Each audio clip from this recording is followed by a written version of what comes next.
Hello, this is the Stories Beside channel. I release videos every day for you. Subscribe and click the bell.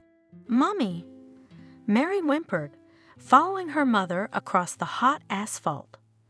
I'm hot. I'm tired. Can we rest, please? I can't walk anymore. I want to go home. Stop begging.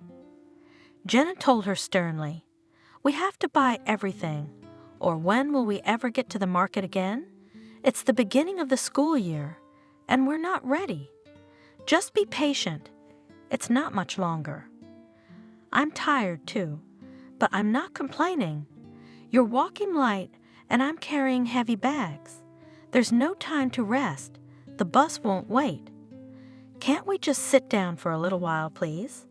I'm thirsty. I want ice cream. Can I avoid it and buy some for me and you? Come on, Mommy. Her daughter persuaded her. I said no. There's only a few more things left on the list. Here you go. The woman stopped, shoved a piece of paper under the girl's nose, written in a beautiful teacher's handwriting. Almost everything is already. Be patient a little. You are already 7 years old, and you complain like a little girl. You want to be the first student at school, don't you? We'll buy you a backpack. You can choose whatever you want. I don't want to go to school. Tears came to Mary's eyes. I want to go home. I'm tired. I'm hot. My legs can't walk anymore. Why are you so sad? Her mother looked back at her. Let's go and pick out some boughs. You can buy the ones you like. Look. She stopped at the counter littered with colorful boughs and rubber bands. Do you like these? Mary looked intently at the merchandise. Jenna, trying to distract her daughter, slipped her one bough or the other. Do you want white ones with beads? You'll be the prettiest girl in the class. All the boys will only look at you. Shall we? Okay, Mom. Will you buy me ice cream? With hope in her voice, the girl asked. That's it. Relieved, sighed Jenna, paying the seller. Now you can have a popsicle. Yes, I'll buy you ice cream. Look where they sell it. Are you getting your daughter ready for school? The seller looked at her understandingly, hiding the money in her purse. Yes, the woman smiled. It's hot today as if it wasn't the end of August. I left all my money at the market. She shook her head. Everything is so expensive. Children are expensive. Nodded, agreeing seller. Well, Jenna turned to her daughter. Tell me, what kind of ice cream do you want? The girl rejoiced, grabbed her mother's hand, and pulled her towards the tent, which had ice cream written in large letters on the sign. Mother and daughter made their way to the ice cream maker, a young brisk girl fleeing the scorching rays of the sun under a huge umbrella. I'd like an ice cream cone in a cup. Mary was immediately amused, her fatigue lifted like a hand. Can you buy me a soda with syrup, Mom? It's all sweet, smiled her mother, handing over the money. So what? But it's delicious. The girl impatiently watched as the girl seller leisurely pulled out cups and paper wrapping. Thank you, the girl said, grabbing the ice cream and squeezed her eyes shut with pleasure, taking a bite of the cool treat. That's it, I'm exhausted. Jenna sank down heavily on the bench and, following her daughter's example, also took the ice cream. I can't believe we bought everything. It was like a mountain had fallen off my shoulders. Now we can go home. My dad is probably waiting for us. Let's get some rest. Mary said, Okay, we'll sit, but we have to catch the bus, so watch the clock. Jenna lazily looked at the people walking around the market and was glad that she had time to do everything she wanted to do. Suddenly, her gaze stopped on a gypsy woman who was looking around, saying something quickly to a beautiful girl, holding her hand, who listened, nodding her head obediently. Oh, what's she doing? Jenna said angrily, noticing that the girl had taken money out of her purse and handed it to the gypsy. She instantly hid it in the folds of her oversized skirt. Look at her. She's going to take her for a ride, and not a single policeman around. Who? Mary looked at her mother in bewilderment. Look, the girl. You nomadic tribe of gypsies. I'll show you how to lead honest people by the nose. Jenna jumped up from the bench. Mary, you stay here. Don't you dare go anywhere. Guard the shopping, you understand? I'm gonna take care of this cheater. She strode briskly toward the strange couple. Meanwhile, the girl, apparently having emptied her purse, took a gold bracelet off her wrist and was about to give it to the gypsy when an angry Jenna intercepted her hand. What are you doing, you fool? She looked at the girl reproachfully. She shook her head, as if waking up from a dream, and stared fearfully at her protector. Didn't your father and mother teach you not to trust gypsies? Why are you squandering expensive gifts? Give it back to the girl, Jenna said angrily, turning to the gypsy and grabbing her hand, which she used to snatch the bracelet. Don't touch me. Rose shrieked and wanted to hide it, but Jenna grabbed her firmly with one hand and with the other tried to snatch the jewelry from the deceiver. Tell her, tell her. Looking back at the girl, the gypsy shouted, You gave it to me for the job. I told you the truth. I didn't conceal anything. I'm a third-generation fortune teller. I know everything. I see through everyone. Yes, I gave it to you. The frightened girl mumbled, Oh, why did I give it to you? She looked at the women and at the bracelet. My father gave it to me. He will take off my head for it. Please return it. The fortune teller whimpered. You're stupid, shouted Jenna. She put noodles on your ears, and you're happy. You spent money. You probably didn't earn it yourself. Give me the bracelet, you shameless girl. The woman pushed the gypsy woman. She shook and let go of the jewelry. Take it back. Jenna handed the expensive item to the owner. And run away from here, but do not get caught in the net of these deceivers. They'll rip you off like a stick. Why do you mind your own business? A gypsy woman flew up to her, grabbed her by the hair, and started to rub her. You bastard! Jenna also grabbed her abuser's hair. Don't you dare cheat, girls. Go to work. I'll call the police. You don't think you've got any control. None of your business. The gypsy woman squealed, trying to drop the woman to the ground. Stay out of the way. Her companions jumped up and started to separate them. Rosa, Rosa, stop. Stop her. Let's get out of here. Why did you fight with her? The three of us tried to hold her down, but she lunged like a lioness, lunging at Jenna. You'll remember me. Fixing her hair and breathing heavily, the gypsy woman said, You have no conscience. Barely catching her breath, the woman replied. She wanted to fix her hair, but then she unclenched her fist and was stunned. A strand of black hair was stuck between her fingers. Damn you, damn you, damn you. Spinning her eyes frantically, the gypsy woman shouted, shook her fists above her head, and spat in Jenna's direction. Your unfortunate daughter, because of you will be. The one she loves with all her heart will die in agony. He will take the curse upon himself. Then my words will be dispelled. No one has ever humiliated Rosa like that. You'll pay for your words. You'll pay in full. You'll wash your tears away. Many times you'll remember me and regret that you messed with me. All the participants of the fight at these words froze as if struck by thunder. What are you, that you will bring trouble on yourself? Hissed at her co-workers. Let's go away. Leave her alone. The gypsies left, loudly, continuing to talk in their own language, and Jenna could not come to her senses for some time. The curse words rang in her ears. When she woke up, she shook the stranger's hair from her hand squeamishly and made her way to her daughter.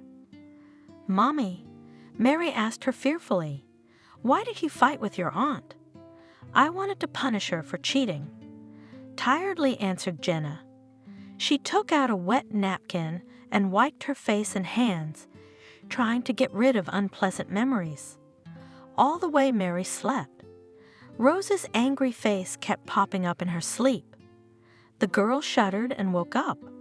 "Calm down, my little one," said her mother, hugging her by the shoulders and pressing her to herself. "It's only a dream." And she herself, in anxiety, remembered an unpleasant scene at the market. The bus stopped. People reached for the exit. "Why are you both so glum?" Taking the bags, the father asked, meeting the family at the bus stop. "I'll tell you at home." Tiredly, Jenna replied, "We've had too much running, and it's stuffy on the bus. We got carsick, and the bags are heavy. But at home is good. I set the table." "Thank you. I thought I wouldn't make it." "Mom saved my aunt from a gypsy," Mary said cheerfully, jumping up and down. "Look at that." Her mother nodded at her. "How long has it been since she fell down from fatigue? And now she's as good as a cucumber. I wish I were like that." "What's this Gypsy story?" asked the father. He opened the door, letting his wife into the house. "Oh, let me at least breathe a little," Jenna begged. She sank down on the couch in the living room. "Thank God I'm home. I thought I was gonna die on the way."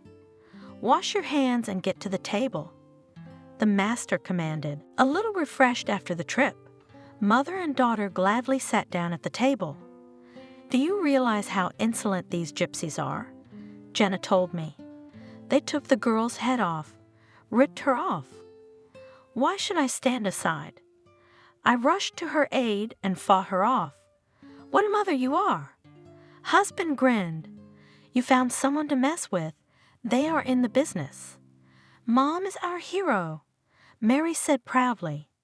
She clung to the Gypsy's hair and wouldn't let go. "Yeah, but now she's not happy she interfered." "Why is that?" "She put a curse on Mary, so." The man dismissed it. "It's all fairy tales. You're a modern woman. Do you really believe the words of some gypsy woman?" "What can words do? Think about it." "Nonsense. Spit and forget it." "Don't tell me." Jenna looked at her husband with a concentrated gaze. "What if it's true? What if it comes true?" "I'm afraid I'm for Mary. After all, she said that the daughter's fiancé will die in agony. Then the curse will be lifted." "Stop talking nonsense." Father shouted. "And you, Mary, don't listen to what your mom is saying. It's a gypsy who shouted in her heart to scare you. You're the one who deprived her of a client. So what if the groom dies?" He laughed. "We'll find her another one, won't we, daughter? What a beauty is growing up here. We'll have no shortage of suitors." "How can you say that?" Jenna was really upset. And if it's true, what if it comes true? "What have I done?" "I've had enough of you and your curses. Think less about it and you'll be fine." If you want to believe the gypsy woman's words so much, remember that thoughts are material. Put this nonsense out of your head, forget it and be done with it. Jenna did try to forget the story over time, but Mary kept thinking about the gypsy's words. "Mary, why are you sad?" My father asked. "Are you sitting at home, not going anywhere with your girlfriends? It's boring to spend all your time at school books." "I do not want," replied the girl indifferently. She after this trip, as if replaced. Mother lamented. "Has the curse already begun to work? I've brought misfortune on my daughter." "What kind of nonsense are you talking about?" Angry father.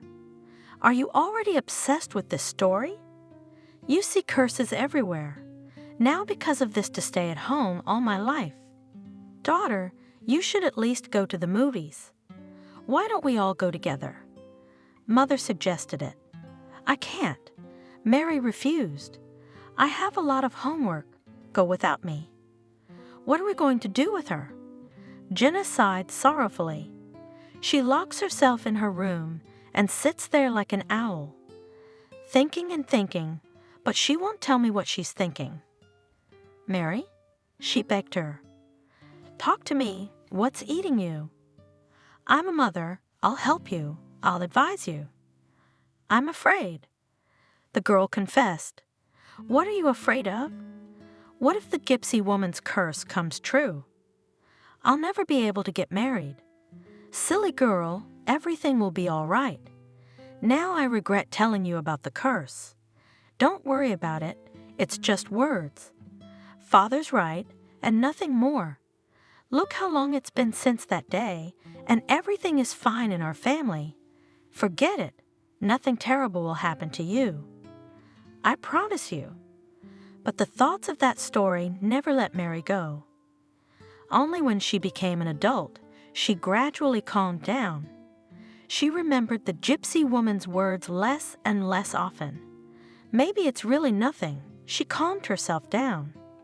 No, yes, I return in my thoughts to the old story. It's really time to forget. I will not torment myself and start my life with a clean slate.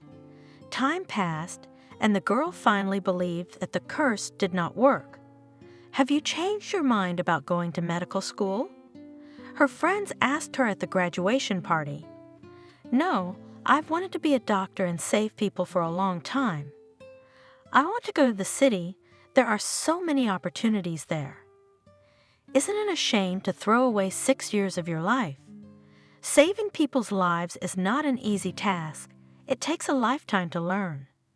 Mary was philosophizing, which made her classmates sad. "You're a fool, Mary. The best years will pass you by." "Nothing mine will not leave me." The girl smiled. "I'll make up for it." Together with her friends, she went to the city to enroll, but in the first year she failed to pass the exams. "Mom, I failed the exam." Mary cried into the telephone receiver. "It's a shame. It's just a little short. I wanted to get in so badly." Mary soothed her mother. "Maybe it's for the best. Pack up and come home. Why should you stay in the city in rented corners? Here you'll get a job. No worries with us."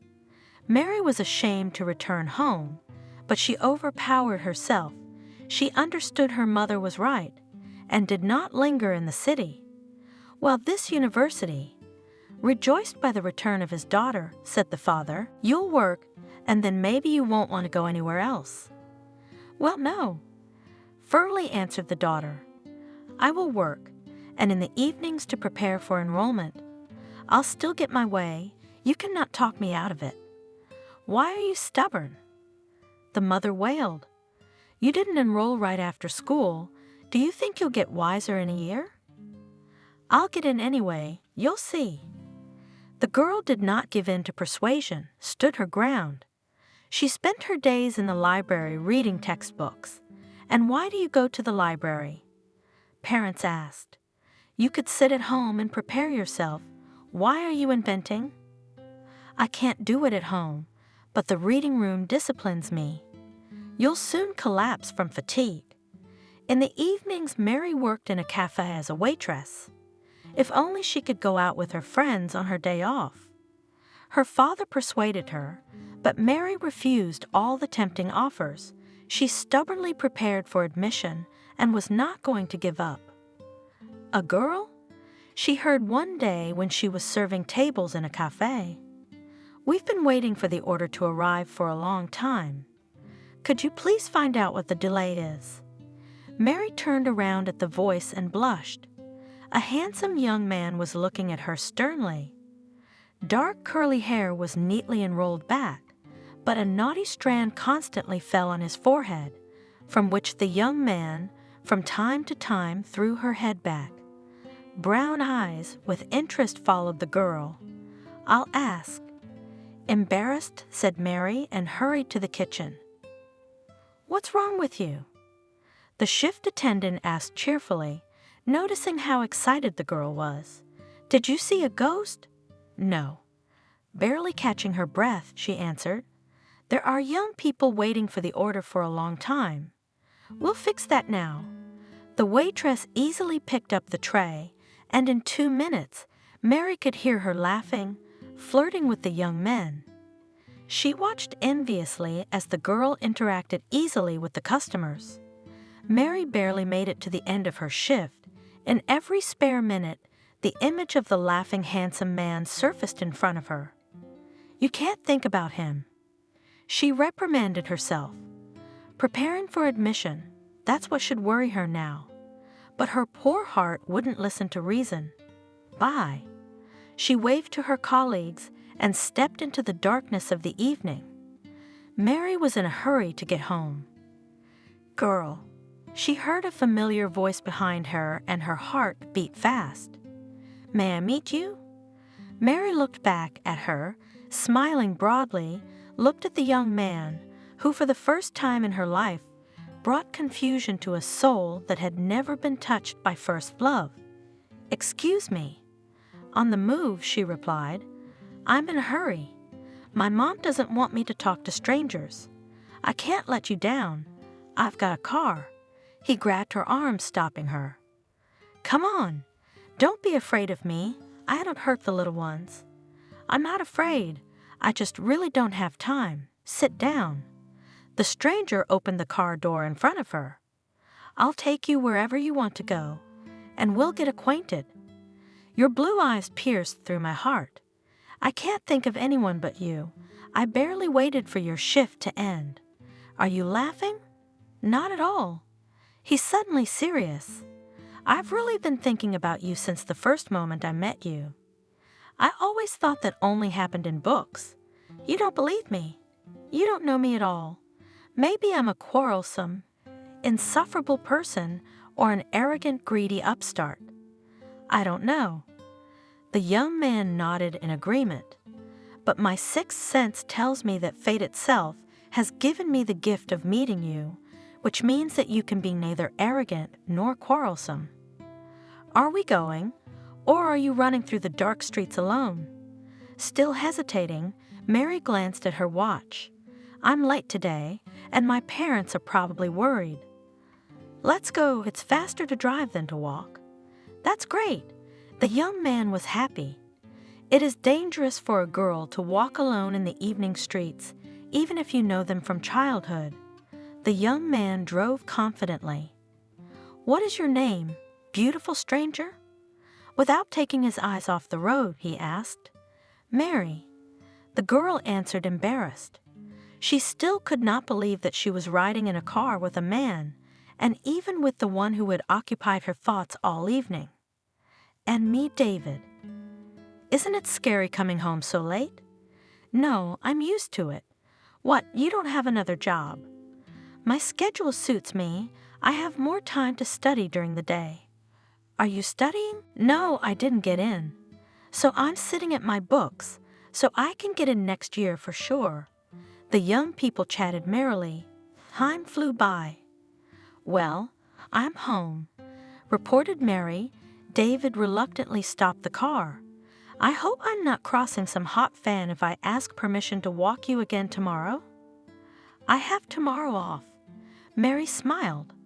I'll get some sleep. That's wonderful. David cheered. I have the day off too. I don't want to leave you guys. Let's go to the city tomorrow, to the amusement park.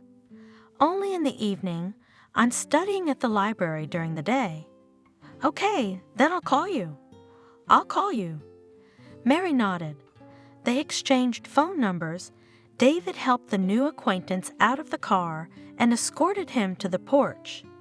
Mary, do you want me to take a call? I accept. The girl smiled. She wanted to open the door, but suddenly David leaned over and lightly touched her lips with his lips. Mary did not recoil. She was pleased by the man's touch. I want you to think about me all night. Quietly he spoke. The girl disappeared behind the door, and David still did not leave and did not leave. He could still taste her kiss on his lips. The young man suddenly jumped up, laughed, and ran to the car. From that day on, the young people hardly ever parted. Mary? Jenna asked. Are you too serious about David? Yes, Mommy. I'm so happy. He's so good, so kind, so attentive. A courteous young man who loves you. You might even get married, but it's too early for you. And if the children come right away.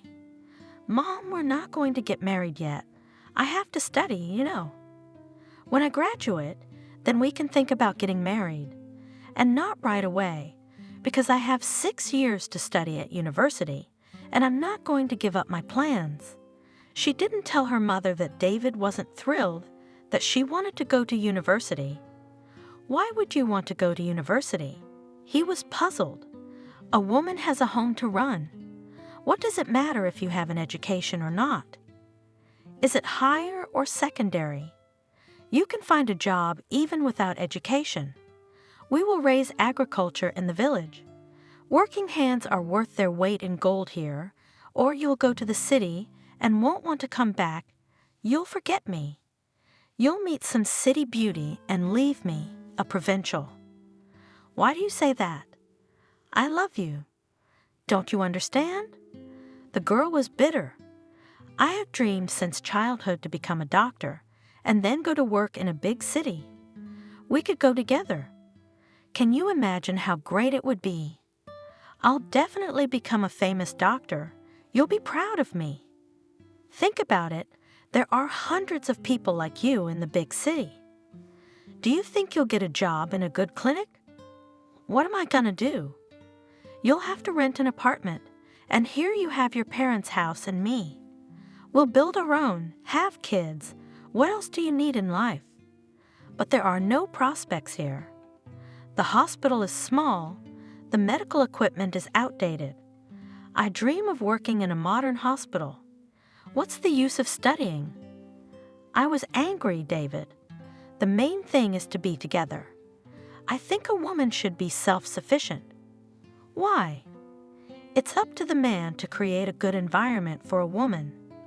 Listen, Mary, when you and I get married, and we will, as soon as you're 18, I want you to put school out of your mind. I'll provide for you. You won't need anything. A woman's main purpose is family. My darling. Mary laughed and kissed the young man. I won't be able to stay at home. I like to treat people, and no one can dissuade me from going to university, not even you. I love you, but I dream of being an independent woman and securing a good future for myself. Only then will I feel truly happy. You don't trust me. Why wouldn't I trust you? Why do you say that? I just don't want to turn into a sackcloth. Can't I fulfill my dream? What kind of a house party are you having? Such quarrels happen quite often, but the young people after a quarrel immediately made peace, and nothing could disturb their happy life. Mary's birthday was coming up. How shall we celebrate it? David asked. 18 years doesn't happen every year. Shall we go to a restaurant in town? Let's go to the countryside. Mary suggested. She had already passed her university exams and was waiting for admission. The weather's great. It's a day off. Shall we invite some friends? I don't want to go to a restaurant. You'll throw away money, but you won't have any fun. You can't step here. You can't say so. I want to go simple. All right, David agreed. Shish kebabs, so shish kebabs, the birthday girl orders music. On the weekend, they went to the riverbank. The weather was perfect, sunny, no wind, warm water beckoned to them. Lucky you, Mary. Her friends envy her. David, he can't take his eyes off you.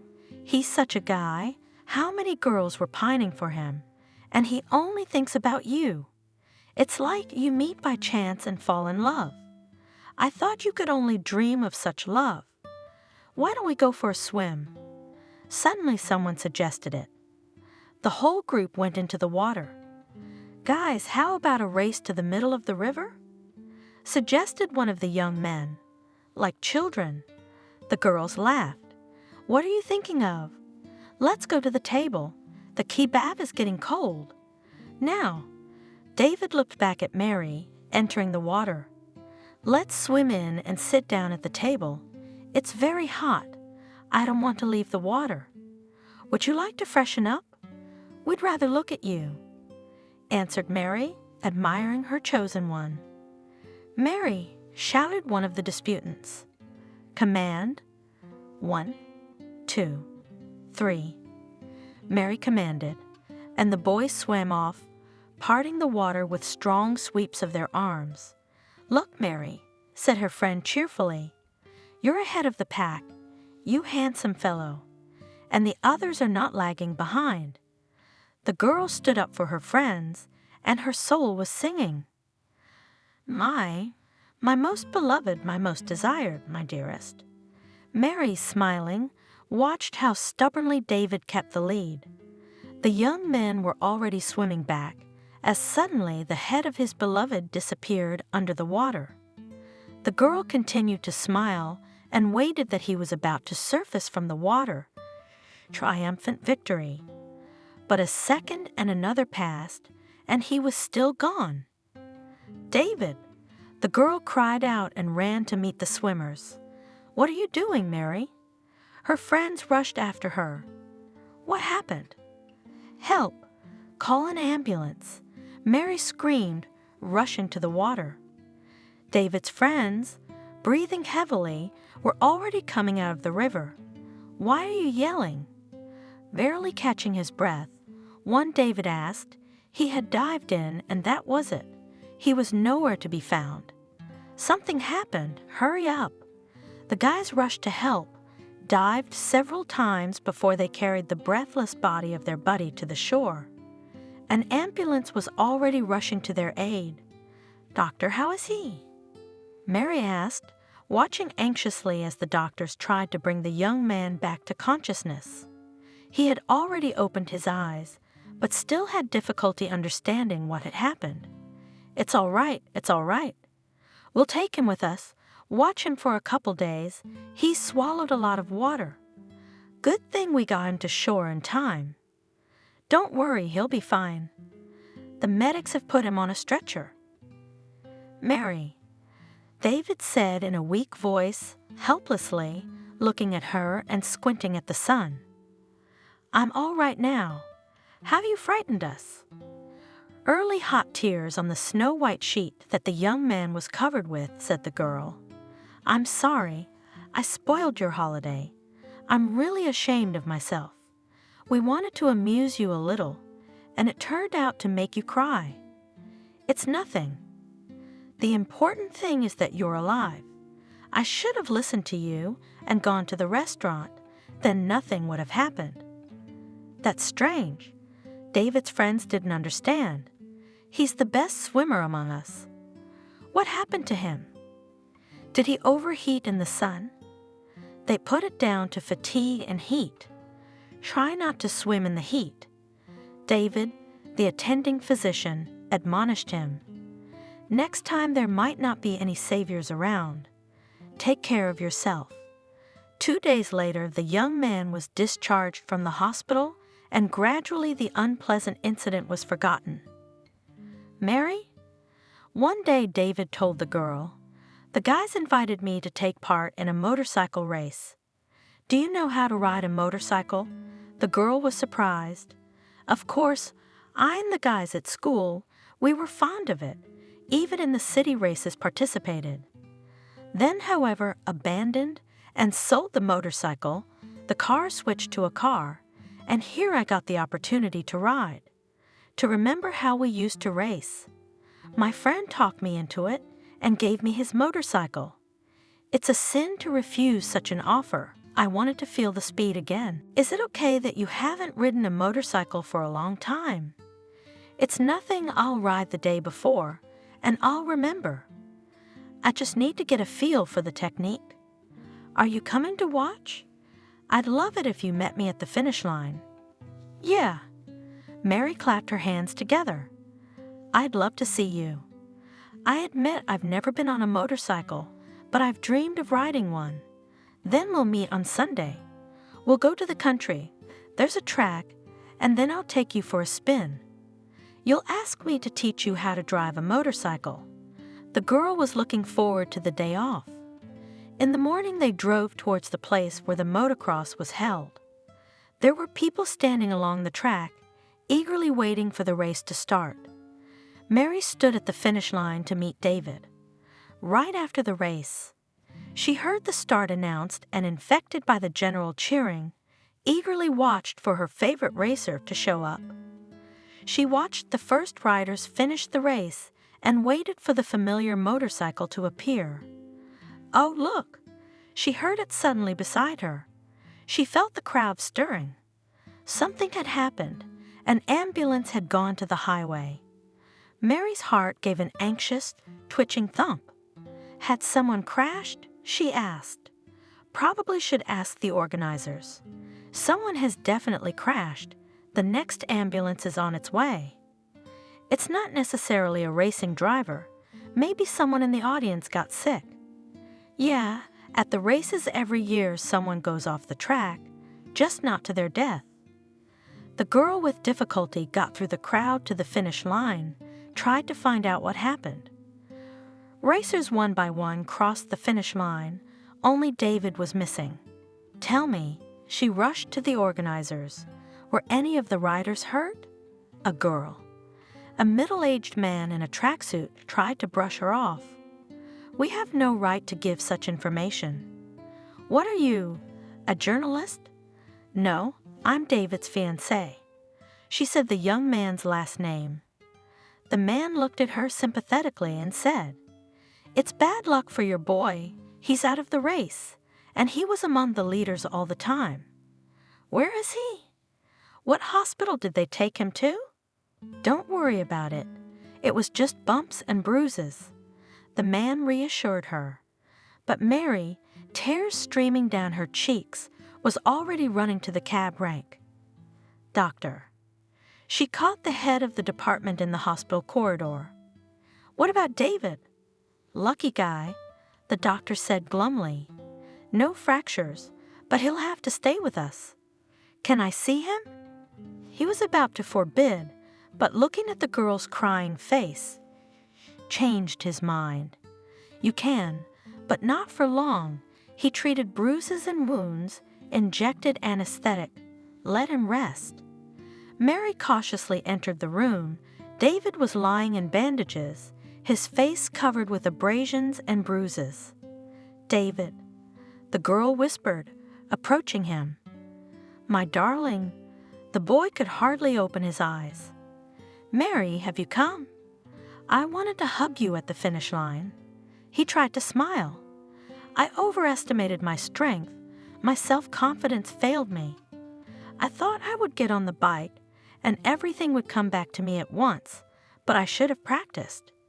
Without training, you shouldn't go to the track. I upset you again. It's okay. You'll do it next time.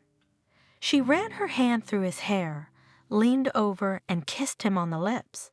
Just get well soon. The doctor forbade to talk to you for a long time. Rest, and tomorrow I'll come again. Okay, I'll miss you. Me too, get well. I love you. Love you. David was discharged 2 weeks later. He immediately arranged a meeting with Mary in a cafe, and the lovers couldn't stop talking. Mary looked at him affectionately, and the young man did not let her hand out of his hands. David? The girl suggested. My parents have long wanted to meet you. Maybe on the weekend we can get together at our place? I'm going to start school soon, but while I'm free, why don't we get together? You'll be a guest. You'll get your strength back. I don't mind. David replied. That's great. I'll tell my parents to expect a guest this weekend. They received a warm welcome. Jenna put together a rich table so that the future son-in-law and the parents had no doubt that the wedding was coming if they came to get acquainted, was satisfied with the meeting. Mom, Dad, this is my David. Mary, glowing with happiness, introduced the young man. Glad to meet you. Shaking hands, said the father. He liked the young man immediately. Now there will be someone to go to the sauna and drink beer with, because with this woman's kingdom, no pleasure from life will not get. What are you talking about, Father? Jenna looked at him reproachfully. What will David think of us? Why? Don't tell me you don't go to the sauna or drink beer. Suspiciously, he looked at the young man. Why not? David was embarrassed. In good company, I don't mind. That's what I understand, man. His father rejoiced and everyone laughed. David was embarrassed at first, but then he calmed down. Everyone talked and laughed happily, and the young man felt like a part of the family. What good parents you have, David remarked, and they love you very much. Yes, I love them very much too, and they liked you, she declared.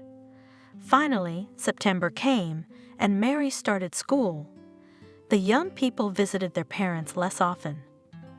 Mary, one day the mother called. We had a hurricane here, made a mess of things. A tree fell on the neighbor's roof, and our slate was blown away. My father can't cope alone. If you and David could come and help us. It's going to rain soon. I'm afraid it'll flood the whole attic. Mary took a leave of absence from the university and arrived at her parents' house that afternoon. David, too, put all his work aside and came to help. While the men were re-roofing the roof, the women were busy in the kitchen, heating the stove. The men were talking about something. Watch out! Suddenly they heard their father shouting. The women heard a sheet of iron hit the roof, followed by a thud, something sprinkled and rang. You punishment. Mother, Mary, hurry. David fell from the roof. Mary jumped out first. David was sitting on the ground, pale, frightened, and gently supporting his arm. David, what's wrong? The girl rushed to him. My arm. Writhing in pain, the young man said, It seems to be broken. Why didn't you? The boy's father. Jenna wailed. He came to help and almost got killed. What a disaster. You should have hired some outside men. You gotta pay men. Justified the father, looking at David confused. And the job was easy. Who knew that it would end like this? I haven't had much luck lately. David lamented, getting into the ambulance that Mary had called. She'd come with him. I accidentally stumbled and fell. I don't know what's wrong. But I do. Mary thought to herself, but she didn't say anything to the young man. Your fiancé will have to stay here tonight. Why? David tried to object. Just put a plaster cast on him and he's fine. Maybe you have a concussion. I don't like the way you look. The doctor said. It's worth a follow-up. Mary went home alone. How embarrassing in front of the boy. Shaking her head, her mother said as the family gathered around the table. Good thing he only broke his arm. Lucky, you might say. Is it a joke to fall from such a height? Oh, my father didn't save the boy. What if he'd been killed? What's it got to do with me? I've been on the roof too, and it's okay. It's just a matter of fate. Mary? Asked Jenna, the daughter, when they were alone. Why are you so thoughtful? It's all right. It's not a hard fracture. It'll heal, and she won't remember.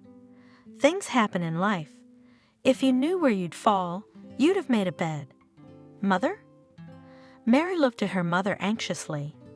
I think it's the Gypsy's curse that's beginning to take effect. Are you out of your mind? It's been years. I don't believe it. It can't be. So what if I fell down? Who knows? It's the third time he's fallen over recently. And Mary told her mother about how the young man almost drowned and then almost crashed his motorcycle. Oh boy!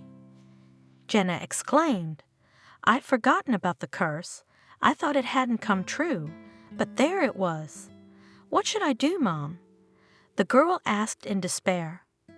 What to do is to find a Gypsy and ask her to remove the curse. And where to look for her? I don't remember her at all. Only her name, Rosa. I think we should go to Lisa. They say she can lift even the strongest curse.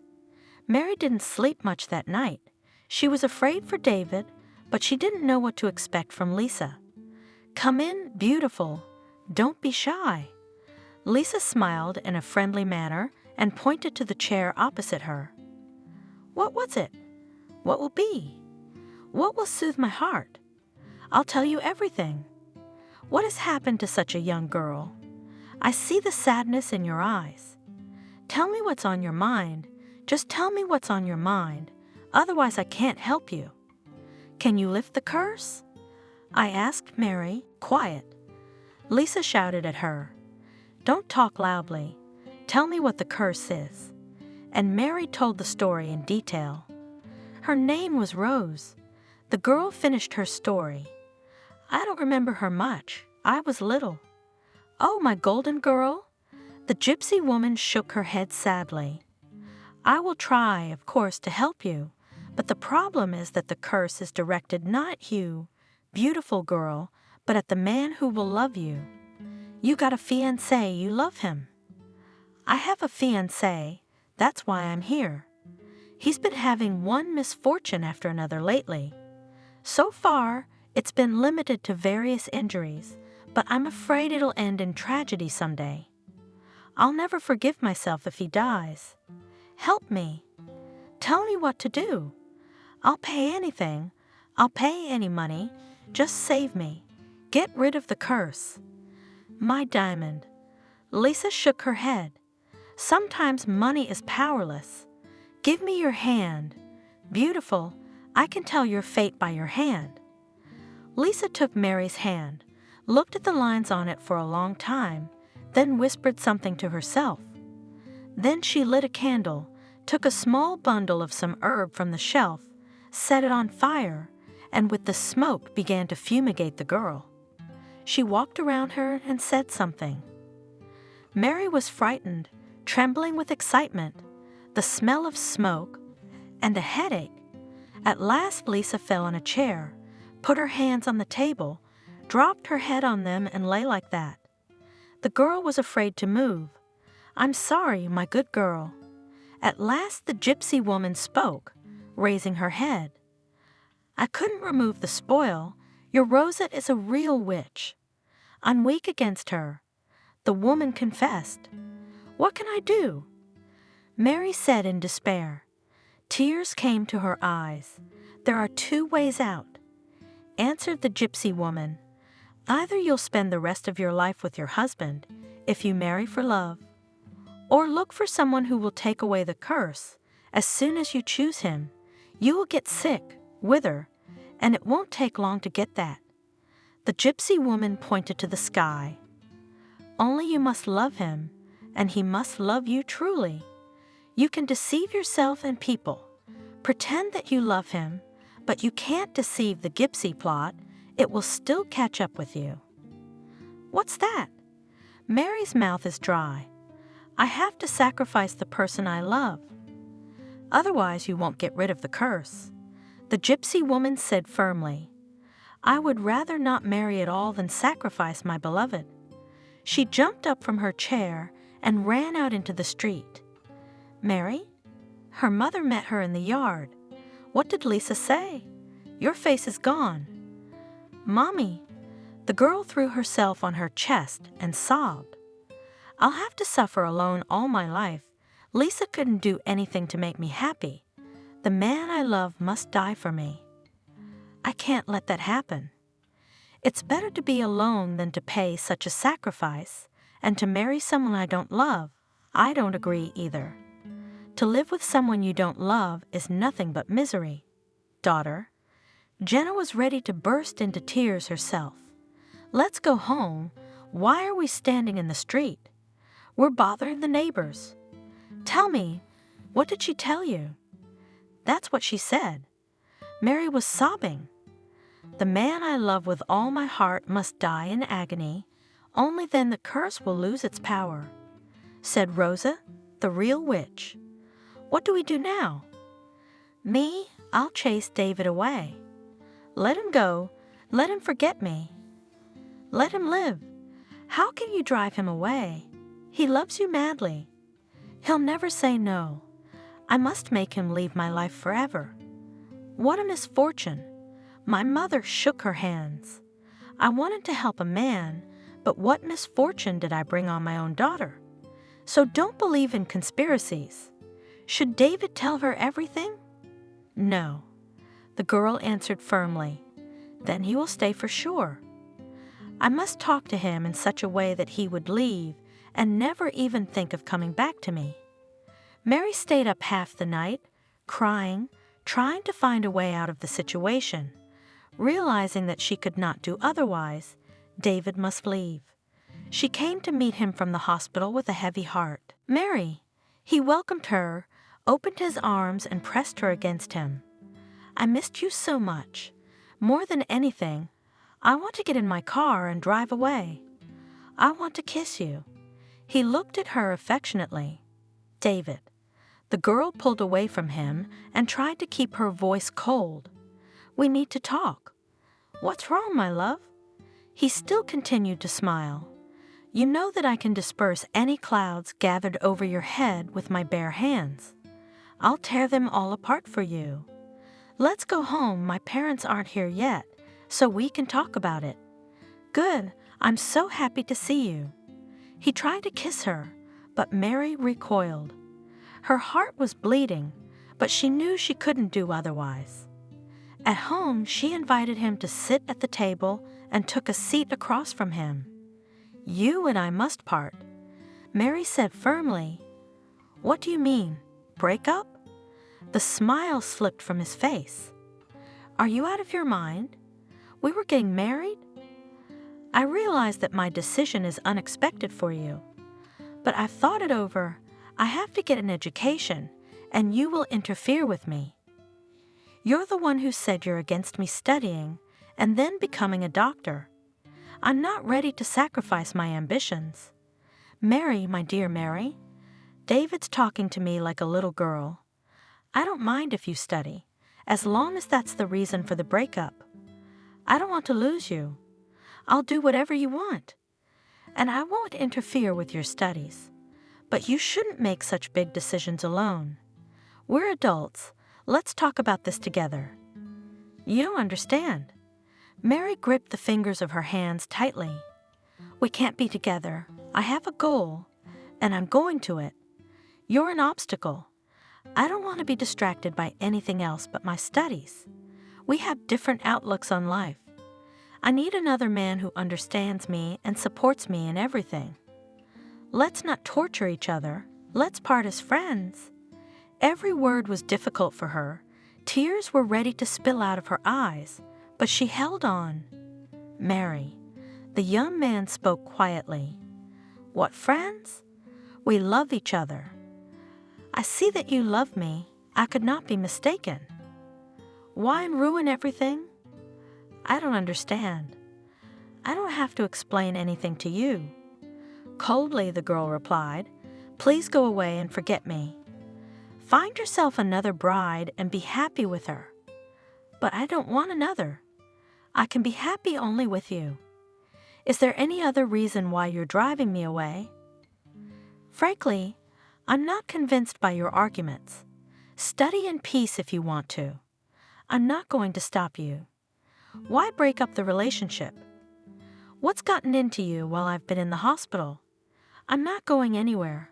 I want to stay with you. Go away. Coldly, Mary said and stood up. You are no longer welcome here. Forget about me forever. Okay. David stood up. If that's what you ask, I'll leave. I really hope you'll come to your senses and come back to me. Don't hope I won't come back. Mary, you're making a very big mistake. The girl was silent. She was afraid to raise her eyes to him. She knew that he would read in them very different words from those she had spoken aloud. The young man stood looking at her intently. Then he quickly gathered himself, got into his car, and drove away. Sobbing, Mary ran into the room, fell on the bed. Mary, her mother and father returned just after David had left. My poor little girl, Worried about her, cried Jenna. She stroked Mary's head, as in childhood, soothing, pitying. What agony you are taking! Cry? Cry, sweetheart. It'll be easier. Mommy, replied the girl, breaking away from the pillow and sitting down next to her mother. It will never be easier for me now. My heart breaks to pieces when I think about David. I don't know how I'm going to live without him.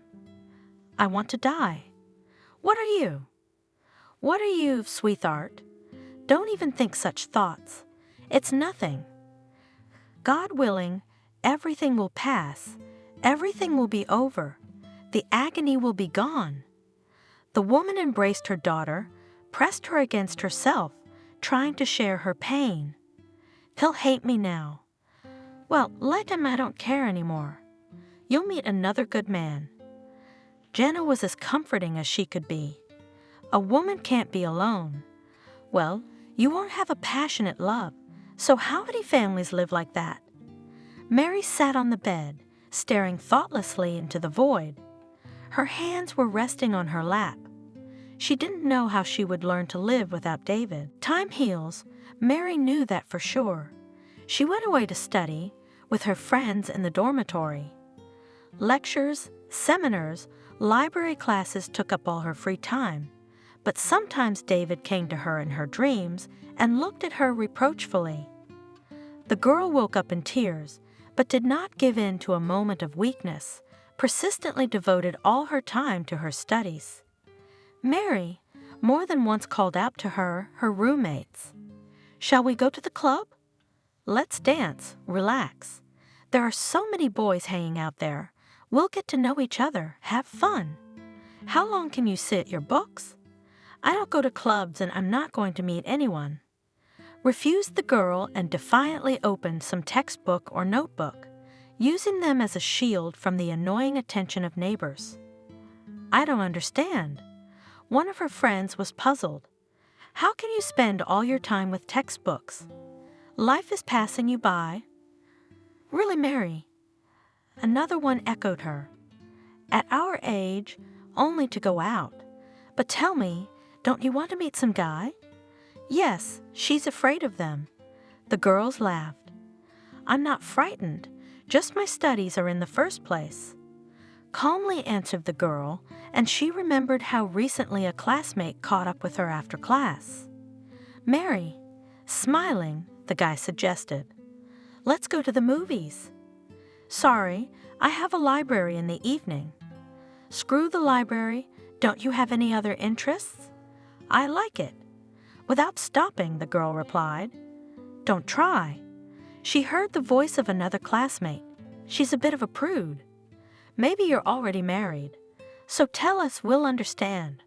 Or maybe you're sick. The guys laughed. None of your business. She snapped at them. Stay away from me. She's so formidable. Hey, hussy, you're really sick. Such beauty is wasted. Mary did not care about all these attacks. She was not going to open her soul to anyone and explain the reason for her closeness. A year of study flew by.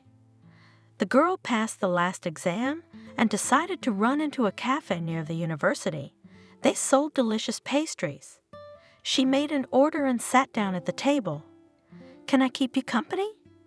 She suddenly heard and raised her head. A young man stopped next to her. His smiling blue eyes struck Mary so much that, without saying a word, she nodded her head, giving permission. I'm going. I see a pretty girl is bored. My name is Jordan. What's yours? Mary, but I'm not bored. A little tired after the exam. So you're a medical student? Yes, but I'm a long way from being a doctor. I've only finished one course. They talked for a while, then the girl stood up. Excuse me, I have to go. Wait, how come? Jordan was confused. Can I walk you out? I live nearby, in the dormitory. So what? I'll still enjoy walking with such a beautiful girl.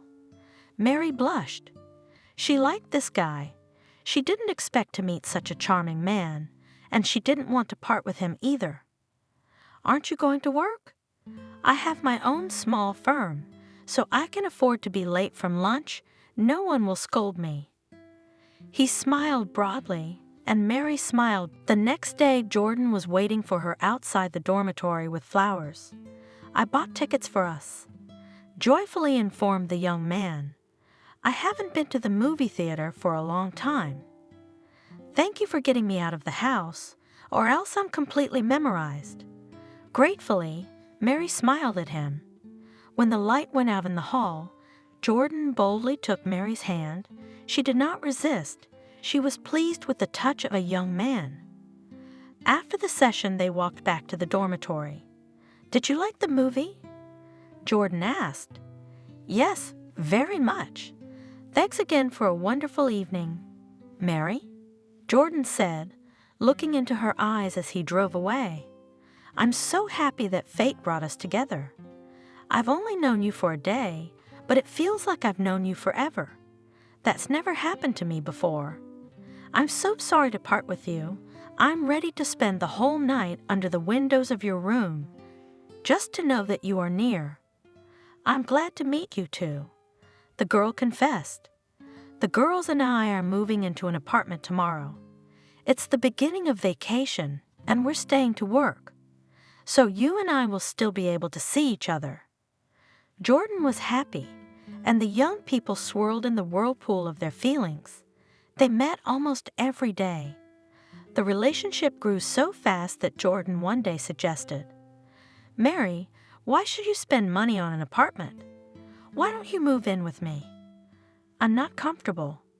The girl was embarrassed. "We don't know each other very well. I want you around me 24 hours a day. Every time I say goodbye to you, I feel like we'll never see each other again. I want to wake up and fall asleep next to you. I'm sure that's what you want too. I think we should take our time." "Why wait? I love you and I'll never hurt you if you're afraid of that. Sometimes all it takes is one look to find your soulmate. Why wait years when it's so clear between us?" So Mary moved into his apartment, and they were really happy. Mary was studying. She had only a little time left to get her diploma. From time to time, she went home to see her parents. One day Jordan, as always, met his beloved at the train station. He got out of the car to meet her. "Darling, I have a surprise for you," he mysteriously informed her, kissing her on the cheek. "I love surprises," Mary replied. The young man pampered her, gave her jewelry, bought tickets to concerts of favorite artists, to the theater. The two of them could go for a weekend in the country to relax in nature. "Then let's hurry home. Tell me, what's the surprise? Please don't keep me waiting." Getting into the car, the girl persuaded him all the way home. "No way," answered Jordan. "I want to torture you a little." "Oh, you do?" Mary was jokingly angry. "So you like to torture me? You said you loved it." The young man stopped the car, turned to her, and looking straight into her eyes, said seriously, "I love you very much, but I still won't reveal the secret until later." Mary swung her fist at him. Laughing, exchanging jokes, they hurried home. "Close your eyes," Jordan asked as they entered the apartment. Mary obeyed, the smile never leaving her face as Jordan led her into the living room. "Now open them." "Jordan," the girl gasped, barely opening her eyes. "How wonderful." "What's the occasion? Did I miss something while I was visiting my parents? I couldn't have forgotten some important date, could I?" The table was set in the middle of the room, candles burning, flowers in vases everywhere. Jordan looked at her with a serious expression. "Mary, you and I have known each other for a number of years. I confess that I fell in love with you from the first moment I saw you in the cafe. I didn't dare to ask you to become my wife for a long time. I was afraid that you would refuse." He took a beautiful velvet box from the table, opened it, got down on one knee in front of the girl, but today I dared to ask, "Will you marry me?" Mary put the ring on her finger, took the head of her beloved in her hands, looked with tenderness into his blue eyes, and answered firmly, "Yes, I will be your wife." The young man stood up, embraced her, kissed her. God, I could not even dream that such a girl would give me her consent. They sat down at the table, raised glasses of champagne, congratulated each other. "Just do not persuade me to give up my studies and devote myself to housework." Mary wagged her finger at me. I had no such thoughts. I know what it means to do what I love. I think we'll get married after we get our diploma. Would that be okay? Thank you for understanding me. The girl smiled at him. It's very important for me to finish my studies. I have to match you. She laughed. It is unlikely that you will be interested with the wife of an understudy. I love you all kinds. Jordan said quietly, "Only if you were always with me." After the wedding, we will go on a trip. Where would you like to go? I don't know. With you, I could go to Antarctica to the penguins. We still have time to decide. You're my fiancé now. That's all I can think of. The happy celebration was just over a year away. Their little family lived a cloudless happiness. Every spare moment they tried to spend with each other. You've spoiled me completely. Mary jokingly criticized him when Jordan sat next to her in the evenings, took her in his arms like a little girl, wrapped her in a blanket and cradled her, enjoying the closeness. I want to feel you all the time, to hold you, to kiss you. Who knows how we will live on? He was thinking. And children will appear, there and in general time to be like this, one-on-one will not be. At such moments the girl leaned her head on the young man's shoulder and liked to listen to the beating of his heart. It seemed that nothing could overshadow their happiness. "Yes, my love." Mary answered the phone, but instead of Jordan's voice, she heard a complete stranger's. "Mary, we called you because your number is the last on the list of numbers of the man we found unconscious in the street." What? The girl felt a chilling fear creep into her heart. Where is he? What's wrong with him? He was found on the street by passers-by. He's in our hospital now. We need to confirm his identity. Mary dropped everything and went to the hospital. Barely waited to see the attending physician. They wouldn't let her into Jordan's room, only let her look through the glass. "Is this someone you know?" "Yes, he's not just an acquaintance, he's my fiancé. Can I stay with him?" "Wait for the attending physician. He'll explain everything." "Doctor, what's wrong? Why won't they let me see him?" The girl looked at the man in alarm. "He's still unconscious. There are no external injuries. We've examined him thoroughly." "Go home. When he comes to, we'll let you know." "No, I'll stay here and wait for him." "Is he going to be all right?" "Tell me, why did he lose consciousness?" "We don't know the cause yet, but we'll find out. We'll do an examination, then we can talk about the cause of the fainting." Jordan regained consciousness in the evening. Mary came right away. "How you frightened me." The girl cautiously entered the room and sat down beside her beloved, looking anxiously at his face. There was not a speck of blood on it. Blue eyes faded. "What did the doctor say?" "Nothing concrete yet. They ask a lot of questions." "Jordan's been sluggish. You must have overworked yourself, so your body malfunctioned. You'll be as good as new again." She ran her hand through his hair, down his cheek, took his hand. Her fingers were cold. "I guess I've run away."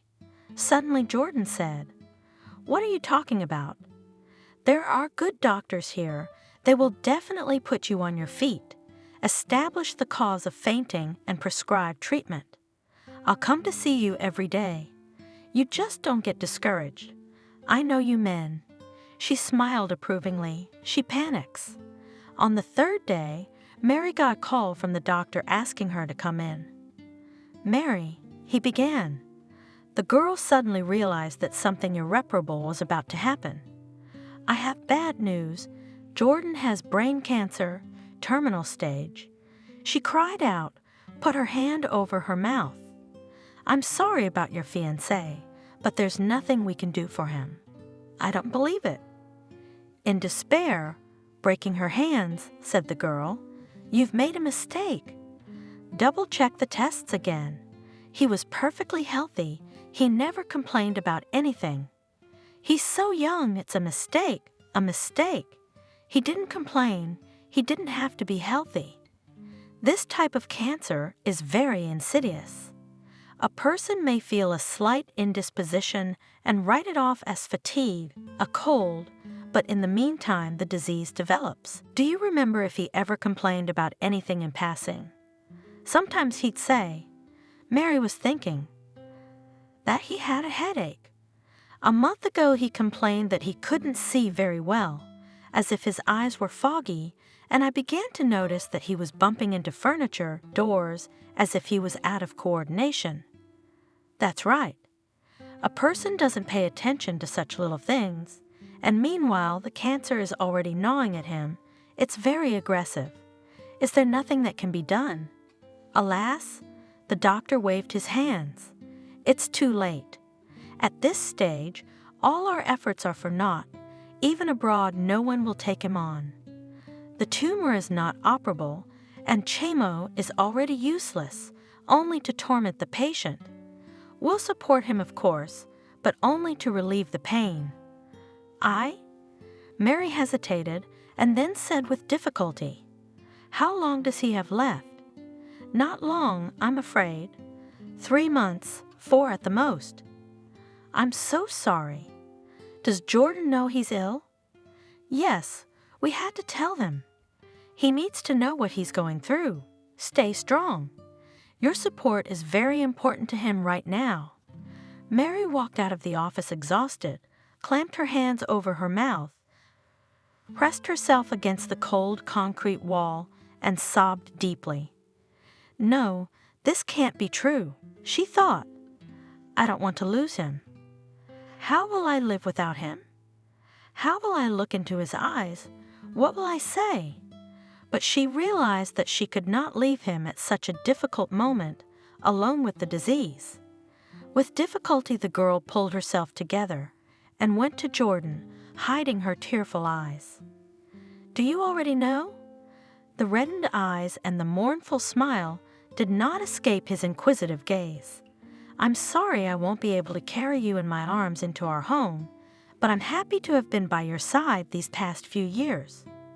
I don't have much left in this world, but even at the last minute, I will remember every day I spent with you." "What are you saying?" whispered Mary, tears preventing her from looking at him. "We'll get through this. You can't leave me. It's not fair. Unfortunately, nothing depends on us anymore. Soon I won't even be able to talk to you, and then I won't be able to feel anymore. I'll be there for you. I'll take a sabbatical and take care of you." "Thank you," Jordan said quietly. "I'm tired." He closed his eyes. Mary took his hand and pressed it to her lips. His once strong hand lay limply in hers. The girl had almost lived in the hospital, going to the apartment just to wash and pay the bills. She did not believe that all this was happening in Java, refused to accept the fact that Jordan had less and less strength every day. He was falling into oblivion more and more often. At such moments, Mary was overcome with despair. She cried silently, her heart racing. "Mary!" Suddenly she heard the quiet voice of her beloved. "Don't cry, please. It hurts me unbearably to see you like this. Forgive me." Wiping her tears, the girl whispered. Her lips trembled. She could not cope with the hopelessness that had seized her. "I won't cry anymore." She even tried to smile. "You know, I'm glad I was able to be happy, even if only for a short time. I'm grateful you're here with me now, not leaving me for dead. How could I? Because I love you. And I love you. I'm not afraid to die. I'm even looking forward to death. It will free me from pain. And you must live. Try to be happy. From up there in the sky, I'll watch over you and enjoy your happiness. I can't do it without you. Mary took his hands. They were icy. She pressed against them, trying to warm them. Hot tears flowed down her cheeks. Why should I live when you won't be there? Don't cry, my darling. We will all go away sometime. It's only a matter of time. We'll surely meet you later, up there in heaven. I'd love to see what you'll be like in your old age. He smiled. For 1 minute there were cheerful sparkles in his eyes, as before. Then Jordan's face was distorted with a grimace of pain. You go on tired. I want to be alone. He closed his eyes. Mary carefully got up, stood gazing into the pale native face, on which the disease had imprinted the imprint of hopelessness, and left. In the morning she awoke to a sharp phone call, grabbed the receiver, her heart clenched. Mary, I'm sorry for your loss. Jordan is gone. The girl buried herself in her pillow and screamed and cried. How could I not feel that he was saying goodbye to me? She scolded herself at the top of her voice. Left alone, didn't even say sorry, didn't even kiss him goodbye. Why? Why had it happened to him? Oh my God! I'll never see his smile again, never be able to talk to him again. How could I do that? Why? Finally the sobs subsided. Mary cried silently, and in her head she heard Jordan's voice and his last words. His smiling face stood before her as if alive. When she had cried all her tears, she fell into a heavy sleep. She vaguely remembered the day of the funeral, the people who had helped her. It seemed that together with Jordan, the life had gone out of her forever. She shriveled up, blackened with grief, did not react to the words of her friends and parents. She closed herself in her apartment and gave herself to grief alone. My daughter, her mother pleaded with her. Come home, how are you alone? No, Mom, Mary answered firmly. I have to finish my studies. I want to save people. I want to save people like Jordan. Recognize this terrible disease early so people don't die. I have to do this for his memory. He wanted me to graduate so badly, and I'll do it, no matter what it takes. But you're all alone out there, cried the mother, pitying her daughter. You'll come to your senses at home, and then you can go back to school. Listen to me. Your father and I are heartbroken for you. No, I don't want you to coddle me, pity me. I'm among my friends here. I'll go back to the dormitory. I've got 6 months left. I'll be fine. Don't worry about me. I'm strong. If I didn't die at once with Jordan, I'll definitely survive now. Mary returned to the dormitory and plunged into her studies. After passing her final exams with flying colors, she asked to be sent home to work at the local hospital. Mary, her classmates called her. Shall we go to a restaurant? It's a big occasion, graduation. We'll all sit together. When else can we get together as a class? No, girls. Thanks for the invitation. I'm going home. Tickets are in my pocket. I can't stay here any longer. So many memories. Every street, every cafe, everything reminds me of Jordan. I want to forget everything and start living again. Home and walls help. The girl said goodbye to her friends and, having packed her suitcase, went to the bus station. She got off the bus at her station, breathed in the air familiar from her childhood. She smiled and walked towards home. When she got out on the station square, she looked around in search of acquaintances, but saw no one. Suddenly her gaze lingered on an old Gypsy woman. Her face seemed vaguely familiar to Mary. The girl stopped, looking at the woman stealthily, trying to figure out how she knew her. The Gypsy woman was staring at her too, as if waiting for the girl to finally recognize her and approach. As if hypnotized, Mary walked towards the gypsy woman to meet her. The closer she came, the more she was tormented by the thought that she knew her. Suddenly the girl cried out as if struck by thunder. "You! Did you recognize her?" The older woman grinned crookedly, revealing dark, sparse teeth. "Yes, it's hard to recognize me now, and I've only just turned 50. She laughed hoarsely, then coughed hoarsely. "It's really hard to recognize you. But I was young, I didn't really remember you. It's been so many years you've changed," the girl whispered. She could not believe her eyes. From a beautiful, lively, insolent gypsy, Rosa turned into a decrepit old woman with gray, dull hair, curled fingers, once soft, lustrous, tenacious hands, incessantly rubbed a bright, multicolored shawl, carelessly thrown over her shoulders. His face, mottled with wrinkles, had shriveled, and only his eyes, black and radiant, remained alive. And it was this incongruity of eyes and appearance that struck Mary most of all. "Don't try to console me. I know all about me, and I know about you, that I came home because I buried my fiancé. He burned to death in 4 months. Where are you from?" The girl was amazed, I know. Rosa coughed again, covering her mouth with the end of the shawl.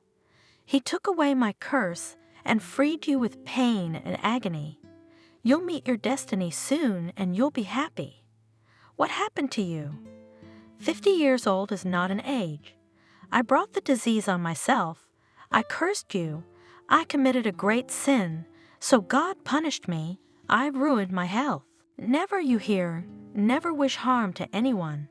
It will come back to you 100-fold. Not all at once, but gradually. I wanted to punish your mother, but I punished myself. God sees everything who hurts whom. Do you need any help? You're kind." A tear rolled down the wrinkled cheek of the gypsy woman. "But I don't need your help. Go, your parents are waiting for you. Hurry to meet your destiny." Mary wandered home, walked a respectful distance away, looked back.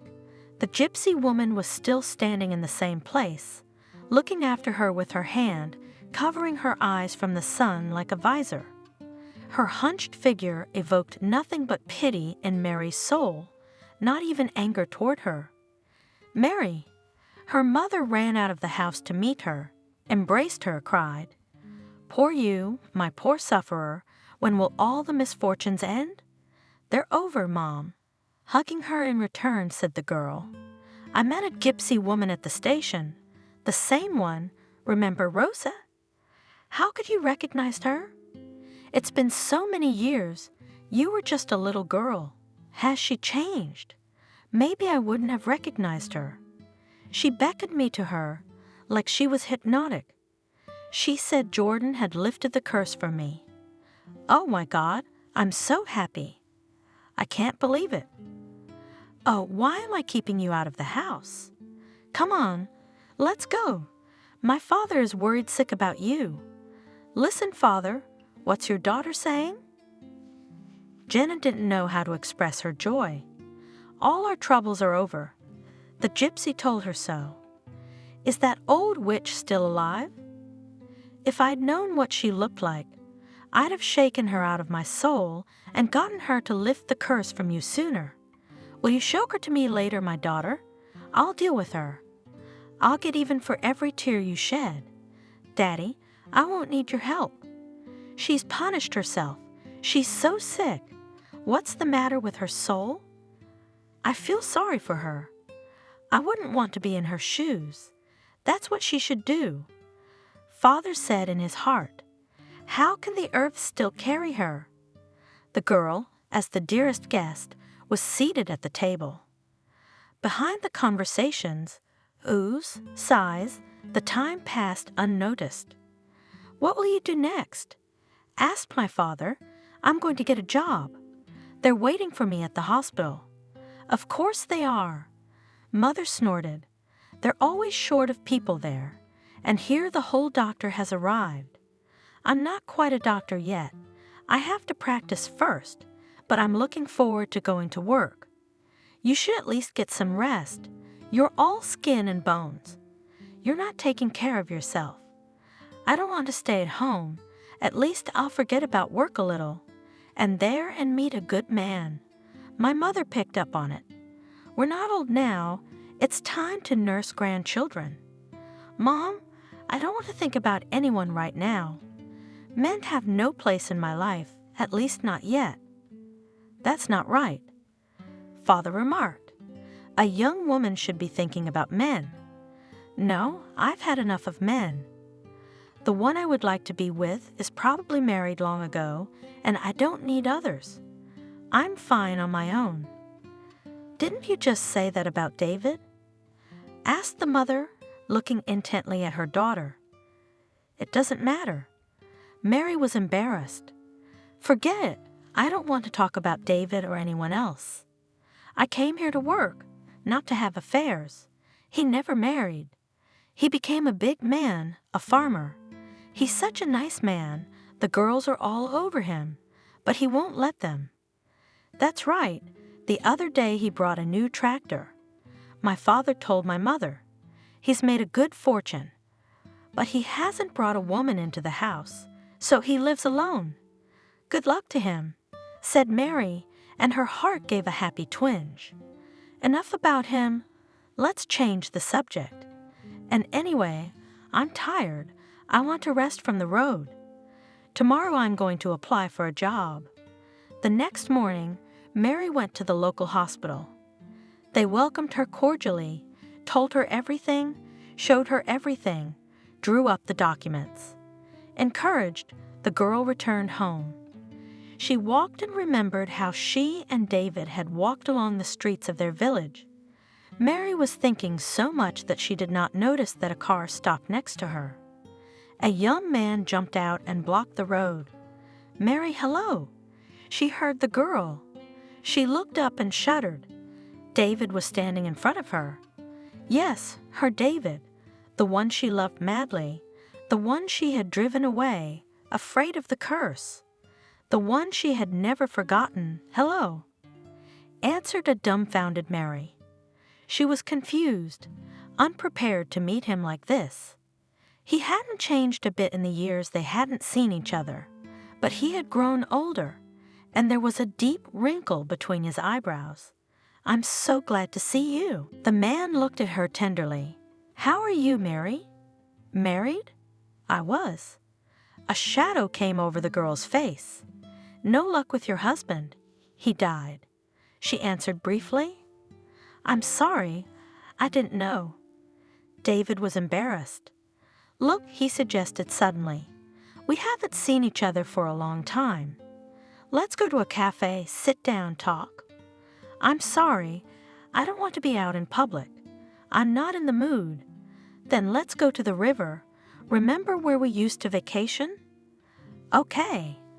Unexpectedly, the girl agreed. David helped her into the car. All the way they were silent, each thinking about his own. David stopped. They got out of the car and went to the beach.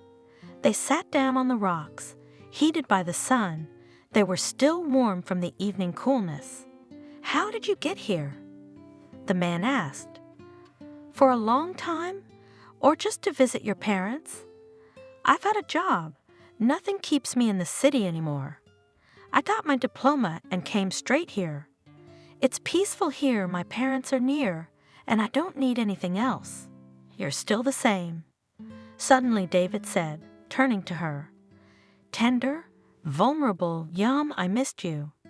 You know, when I saw you now, I suddenly realized that I never stopped loving you. No woman has ever been able to get rid of the thought of you. Mary nervously rubbed the strap of her bag in her hands. Traitorous tears boiled in her eyes. And you? The man continued after a moment's silence. Were you happy these years? Yes, I was, Mary confessed. But my happiness was short-lived. I still wonder why you decided to break up so abruptly. Were you afraid that I would carry out my threat and not allow you to study and work? I was young and stupid then. I just didn't want you to leave. If I could take it all back, it's not about you. Then what is it? I've wanted to go to your parents and ask them about it so many times. Then I wanted to go to you and demand an explanation, but I did neither, respecting your choice. I felt so bad without you. I even started to drink, but I came to my senses. I'm sorry, I should have confessed everything right away. But you wouldn't have believed me. You convinced me to stay. And I couldn't, I couldn't do it. So why did you leave me? I don't understand. Can you tell me now? It was the curse. And Mary told David the whole story in great detail. He listened, looking at her in horror. Now you realize that I couldn't stay with you or you would have died. When one after another of your misfortunes began to happen to you, I was really frightened. I didn't know which of them would end in tragedy. Then I made a very hard decision to send you away. The girl cried. What could I do? I didn't want to spend the rest of my life blaming myself for your death. It was the easiest solution. Parting is not the worst loss.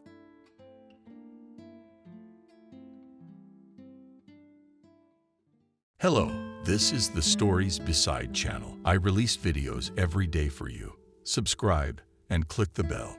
Camille had already been living in the orphanage for more than 6 months. The 13-year-old girl kept herself apart all this time. She did not want to come into contact with her peers and classmates. For this, she was nicknamed Bun. Camille was not at all offended by this offensive nickname, as she realized that it was her own fault that now she is called such a girl. When she got to the orphanage, she kept thinking, was it right that she volunteered to live in this institution? After all, Camille told the class teacher about her life, and the teacher sounded the alarm. And all was that Camille had divided her life into 2 parts. Until the age of 11, the girl grew up a happy child. She was cherished by her mom, and Dad tried his best they could to buy fashionable things. In general, the parents wanted their daughter to not need anything. And then something happened, and everything went wrong. Initially, the parents between themselves began to fight often, after which the girl's mother often cried. Then he stopped coming home. The father slept over. Camille realized that there was an unhealthy atmosphere in the house, and it would not end well.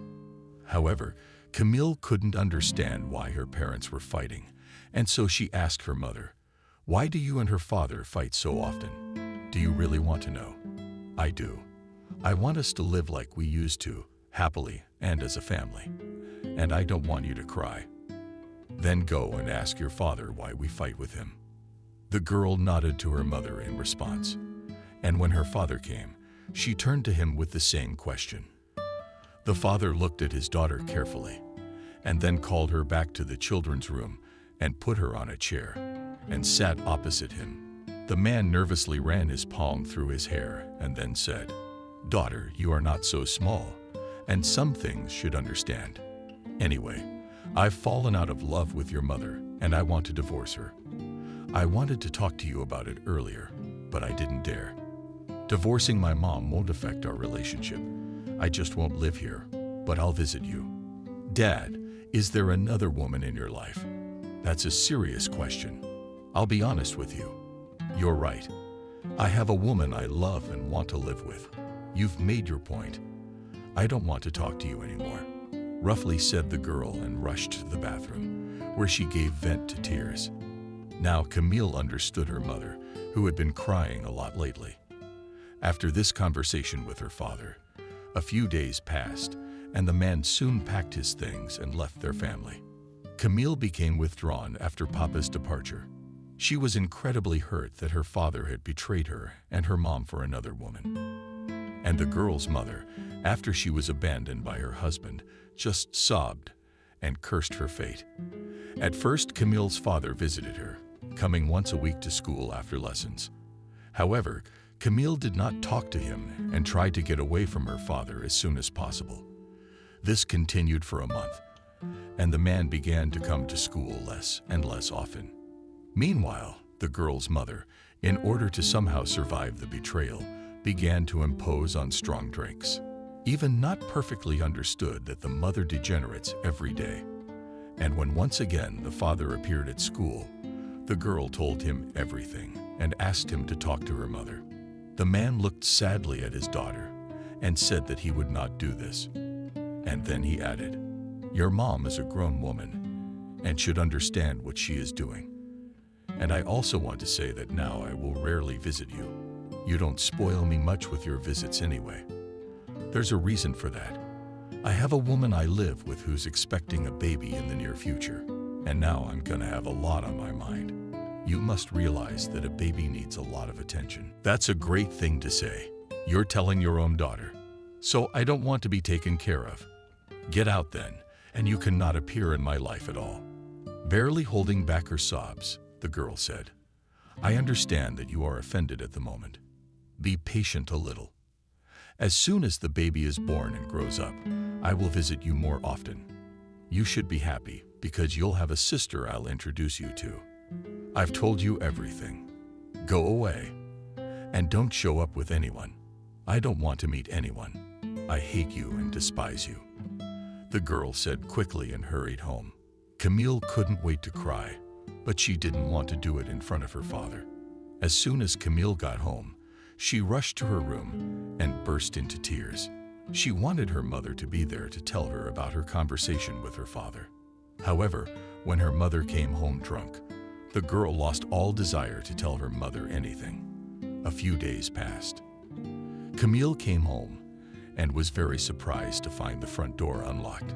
Camille remembered exactly that she had closed the door. The girl entered the room and saw that her mother was sitting in the kitchen with tea and a cat on the table. Camille involuntarily wrinkled her nose and said to Mama, "Are you drinking again? For some reason, it wasn't at work that I got fired. Can you imagine, my daughter? Such a valuable employee was kicked out of the company. What are we going to do now? I'll look for a new job. Don't worry, everything will be fine. It's all your father's fault. He left us to our fate." Camille hoped her mother would go to look for a new job the next day, but she didn't. The girl's mother drank heavily for almost a week while she had money. When the finances ran out, she started selling gold jewelry first, and then she started selling things. This went on for some time. Camille tried her best to convince her mother to stop drinking, but she, being drunk, drove away her daughter. Camille realized that soon they would not be able to buy bread. The girl did not know what to do. Camille began to feel hungry all the time, as her mother rarely cooked at home. And lately her mother began to leave in the evening and come back in the morning and again drunk. That's when Camille decided to talk to Emily's class teacher. She told the teacher about her life. The teacher listened attentively to the school drill and then said to the girl, "You can't live like this. I will try to talk to your mom, but I am afraid it will be a waste of time.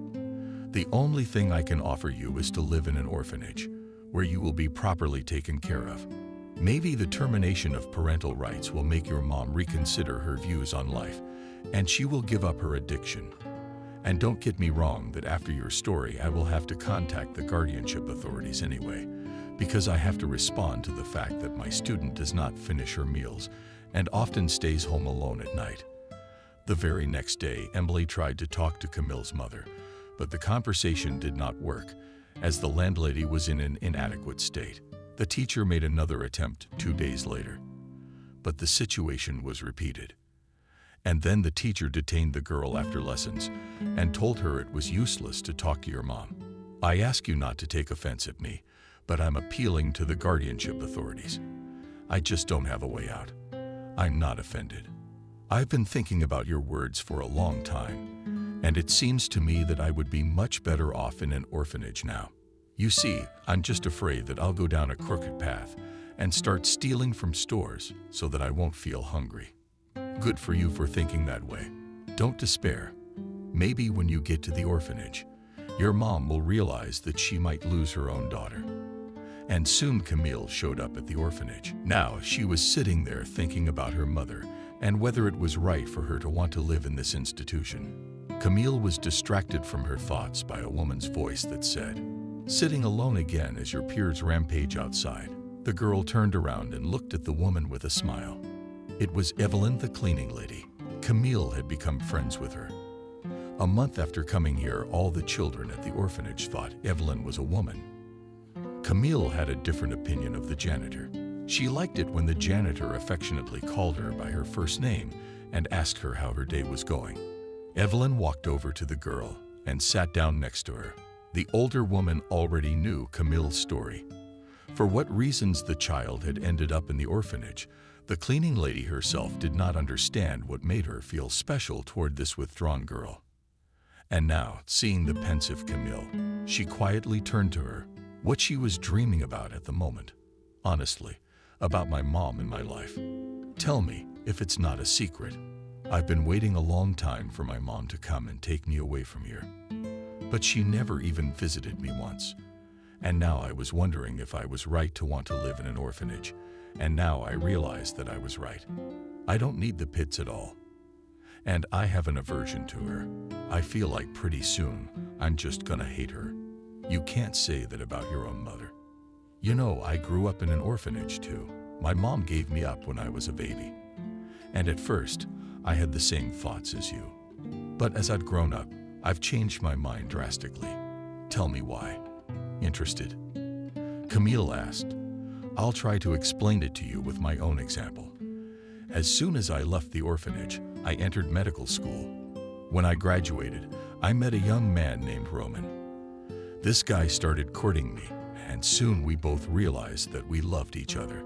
Soon we had a wedding with him. And then we had our firstborn son, who was named Constantine. And now I come to the most important part. Why did I stop hating my mother? It's because with my husband I lived in peace and harmony. We had a wonderful son. You see, I've been a happy woman all these years. And now you just imagine that if my mother had not given birth to me, I would not have experienced any of this, because I would not be in this world. And that's why I am grateful to my mother for giving me life. And let my mother left me in the hospital, but I do not blame her, because it is quite possible that she had good reasons for it. But you know my story, don't you? My mom's only good reason was to drink hard liquor. Your mom slipped up. She's a weak person. Not everyone can be a strong person. Don't just hate her. Believe that you'll grow up. You'll have a happy life. And you will thank your mom more than once for living in this world. Smiling, said the old woman. I don't know. Maybe you are right about that. And tell me, why do you work as a cleaner if you have a nursing education? That's a separate story. At one time I worked as a nurse in a children's clinic. When the years passed, I retired, but continued to work. But soon the management told me that it was necessary to give way to young staff. I had to quit. I did not regret it, as I had a loving husband with me. And my son at that time got married and left for another city. And after I was retired and sitting at home, my husband passed away a year later. And why did you go back to work after that? I don't understand. Sitting alone in four walls is not a particularly pleasant occupation. You're so young, you wouldn't realize it. I just started to feel lonely. And then my son took out a mortgage to buy an apartment. He needed help with the money. So I decided that I'd rather work than just stay at home beating around the bush. And now I've been working here for 4 years, and I've never regretted it. Why don't the children from the orphanage treat you well? I think that this is a question you should ask your peers, not me, Evelyn said with a smile. And then she added, and to find out the answers of boys and girls, you need to talk to them, not stay away from them. Years of life went by. Everything was also kept aloof from peers. Both the boys and the orphanage staff were used to it by now, except that Evelyn was dissatisfied with the fact that Camille was not a sociable child and often talked to the girl about it. And the girl, in turn, in response, only kept silent. Time flew by. And now Camille has already turned 18 years old. It was time for the girl to start living on her own. And the day before Camille had to leave the orphanage, She was approached by a cleaning lady who said, "You're starting a new epic in your life. You must be careful, because living on your own, you can make a lot of mistakes.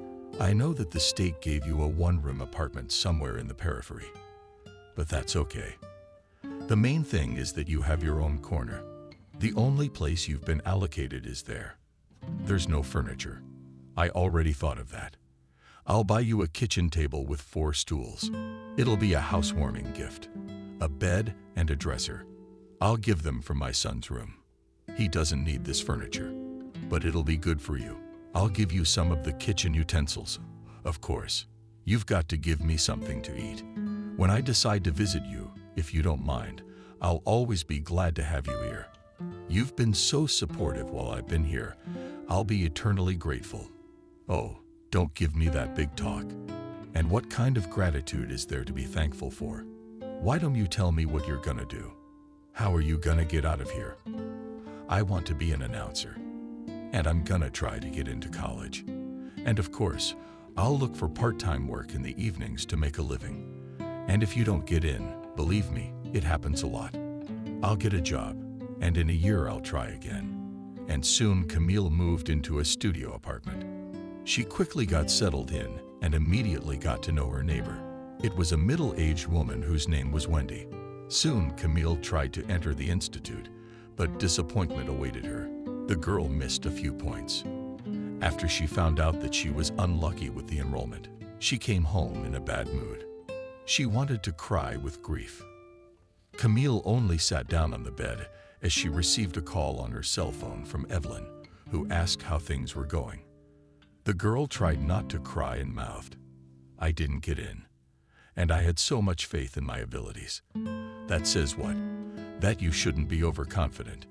Just write that you're going to make your beautiful face raw and put it aside for the moment. Otherwise, I'll scold you like a little girl who went to the wrong potty. The old woman said sternly, "Do you know how to cheer up?" Laughing, the girl said, "That's great. What are your plans now?" "Well, I'm going to look for a job. I need finances to live on." A few days later, the girl got a job in a flower pavilion. The manager at first worked together with Camille, helping her to learn the art of how to beautifully design a bouquet. And after a couple of weeks, the director of the pavilion, Jenna, approved the girl's actions and said that now she could work independently. Camille was happy because she was praised by the director. And so the first day came when Camille went out to work at the pavilion. One girl was very worried, but the first shift went out without any misunderstandings. And on the second day, Camille went to work without worrying that she would not be able to fulfill her duties. The first month flew by as Camille worked in the flower pavilion. The girl enjoyed going to work. One day, a young man came to see her and immediately complimented Camille on her good looks. Camille often heard such words from representatives of the stronger sex and calmly treated them. But this young man said the compliment in a special way, and the girl looked at him with interest. Meanwhile, the guy said, "Can I buy a bouquet of flowers that will reflect your beauty?" Camille, hearing this, laughed and handed the visitor a bouquet of decorative daisies. The young man, seeing the flowers, also laughed and said, "You obviously underestimate yourself. And to be honest, I need the bouquet to give to my friend's girlfriend. It's her birthday today." Camille looked around at the ready bouquets and then chose gladioli. She handed the flowers to the young man and said that such a bouquet should be to the girl's taste. The guy took the mustache and paid and then asked permission to see Camille off in the evening. Camille was not ready for this and therefore refused. Soon the visitor left. The girl had worked her shift and was getting ready to close the pavilion when she saw again the guy who had complimented her today. She looked questioningly at the young man and asked him if he needed another bouquet. "No flowers today. I just want to see you off." "But I already refused your request." "All right. Then sell me a bouquet of white roses." Camille complied with the visitor's request, and he took the flowers and put them on the counter, saying that the roses were bought for her. And after that, the guy left the pavilion. The girl was surprised by the stranger's behavior and at that moment thought that the young man was strange. After this incident, a couple of days passed, and Camille already closed the pavilion and was going to go home. Suddenly, she was called by a lover of daisies. "Would you give me a couple of minutes?" Camille looked at the stranger and recognized him as the man who had recently given her roses. The young man stood near the foreign car and elbowed her. The girl asked what the guy wanted, and the one after her words came up to her and answered that he could not wait to get acquainted with the beauty. Camille did not know how to act in this situation and therefore said, "Let's not do this, and I disgust you." The young man said in surprise, "I didn't say that. I'm just not used to it. Getting acquainted like that. You're putting a price on yourself," sarcastically said the stranger. And then he added, "How long do you have to be groomed to tell me your name?" "All right, you're on. My name is Camille. Now we're talking. And my name is Stephen. Let's get you a ride in the car." "If you want a ride, I'm not getting in the car on foot." Stephen nodded and followed the girl. The young man told different anecdotes about Camille laughed. The girl noted to herself that the new acquaintance was an excellent conversationalist and easy to communicate with, and soon the couple approached Camille's house. Camille thanked the guy for seeing her off, but Stephen stopped her and asked for permission to take a leisurely walk with her again tomorrow. The girl, after some thought, agreed. When she got home, Camille involuntarily thought about the man. It suddenly seemed to her that perhaps this man was her soulmate. And then she pushed these thoughts away from her, realizing that she did not know Stephen at all to allow such thoughts. All the following week, the young man met the girl from work almost every day. From him, she learned that he was 24 years old and studying at the institute. The guy also said that he lived on his own in a 2-room apartment. Stephen said that his father is engaged in business and his mother is a housewife. When Camille heard all this, she said with a smile, "You're just like a major." "That's right. I think I am, too, and it doesn't offend me. Why did I tell you all about me? You haven't told me anything about your own person. I'm also interested to know who your parents are, why you work in a flower pavilion and not study." Camille looked at the guy and said that she was a pupil of an orphanage. She did not tell him the reason why she had gotten there. She was uncomfortable to admit that her mom consumed strong drinks. Stephen, when he heard that Camille was from the orphanage, looked at her in a strange way. This look was noticed by the girl, and she asked what was wrong. The guy at the same moment smiled welcomingly and said that everything was fine, and then invited the interlocutor to come to visit him. Camille refused. It seemed to her that it was too early to be alone with Stephen. The young man, when he heard that Camille did not want to visit, said reproachfully, "And I thought we trusted each other, but it turned out to be completely different. I get the feeling you think I'm a monster. You're wrong. You're a nice guy, but I'd rather get some fresh air than sit in an apartment. But it's better to get some fresh air than to sit in an apartment. You and I have plenty of time. Take me up on my offer. By the way, I have a large soap collection. I know my hobby sounds weird, but I collect soap. Interesting." With a smile said a girl and thought, "And why not really come to visit? Well, at least for an hour." The young man, seeing the doubts of the interlocutor, immediately said, "I'll get you home safe and sound, and you will choose the soap you like. You can even have several and take it from me as president." The girl looked at Stephen and agreed. The couple got into the car and the car started. Camille was riding in a foreign car for the first time. She was inspecting the interior. The young man was discreetly observing it. When the girl turned her attention to the road, the guy asked if she liked the car. Camille enthusiastically concluded that the car was wonderful. She added that it must be very expensive. Stephen voiced the cost, and the interlocutor, ouch, nodded. The driver, seeing her reaction, laughed. Soon the couple was already in Stephen's apartment. The girl immediately assessed the atmosphere and softly mumbled that everything here is arranged with taste. The young man smiled and replied that it was the merit of his mother. And then the owner of the apartment offered the guests to drink a glass of sparkling wine. But Camille flatly refused. Then Stephen opened the bar and took out a bottle of liquor from there. He dug it out and splashed the liquid into the shot glasses with the words, "I bought it when I suggested you buy it from Aristov. This drink is not quoted in the orphanage. You must be used to Belenka." The girl from these words of the guy shuddered as from a blow, and sharply said that she does not use strong drinks at all, and then said that if he once again allowed himself to talk to her in this way, then their communication on this note stops. The guy smiled in response and asked his guest to relax, promising that he would not allow himself to do that again. And then Stephen poured himself a strong drink and emptied the glass. The girl, seeing this, involuntarily wrinkled her nose.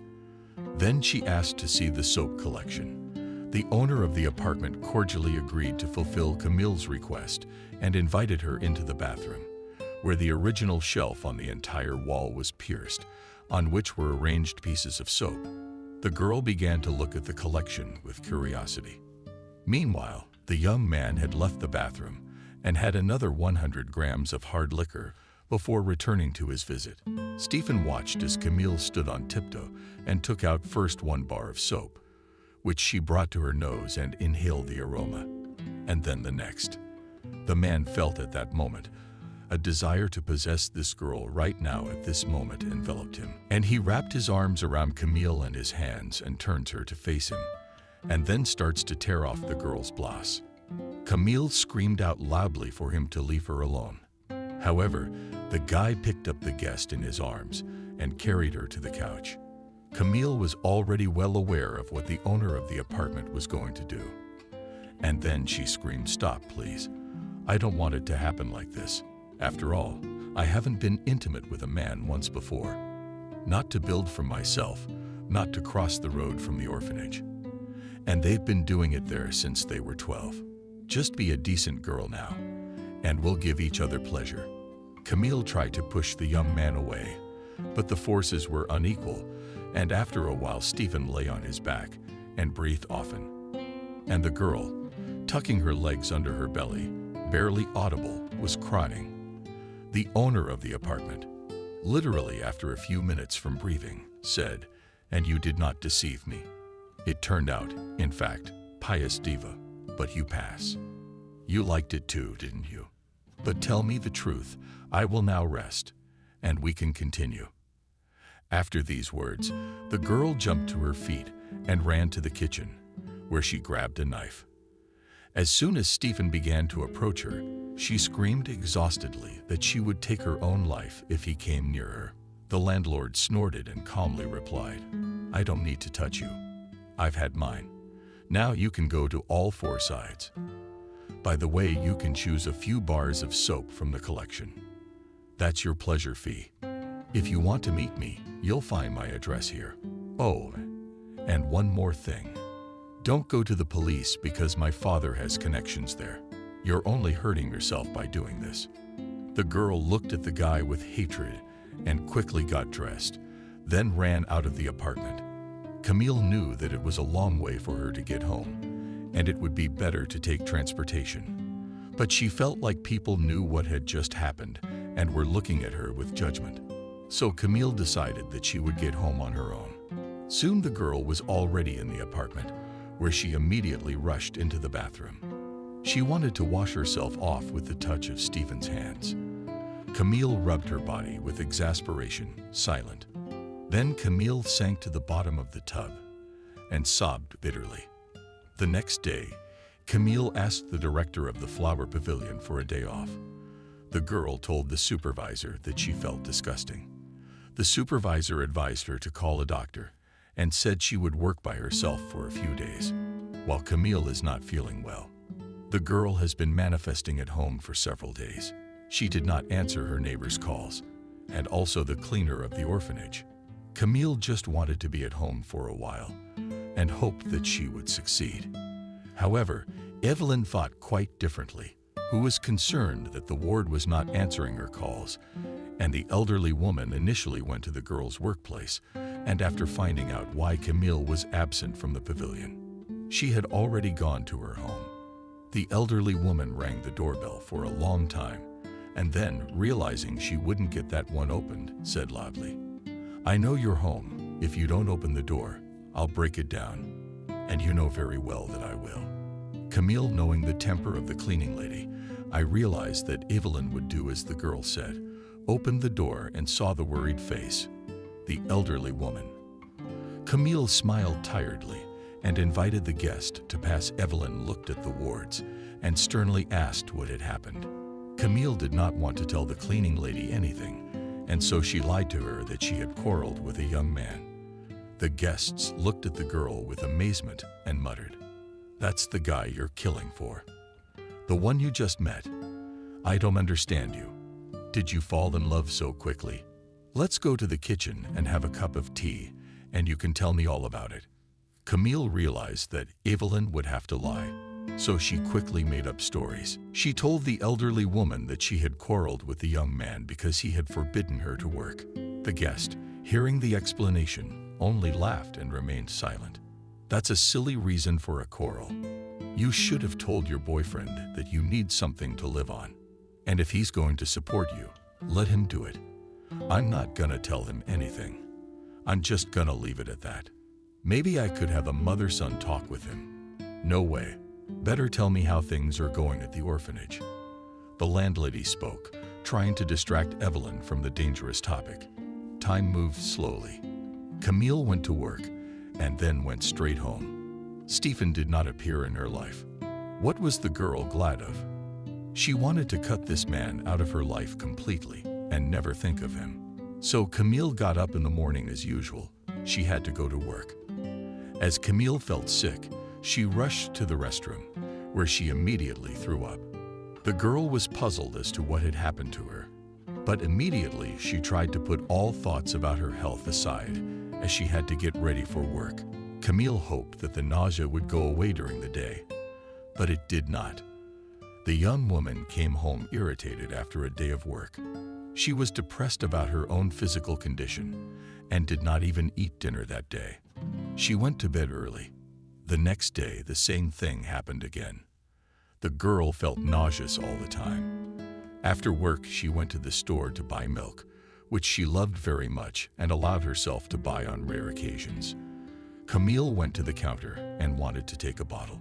She realized that if she took even a sip of milk, she would immediately vomit. Camille did not buy anything and went home. When she got home, the girl sat down on the bed. The doorbell rang.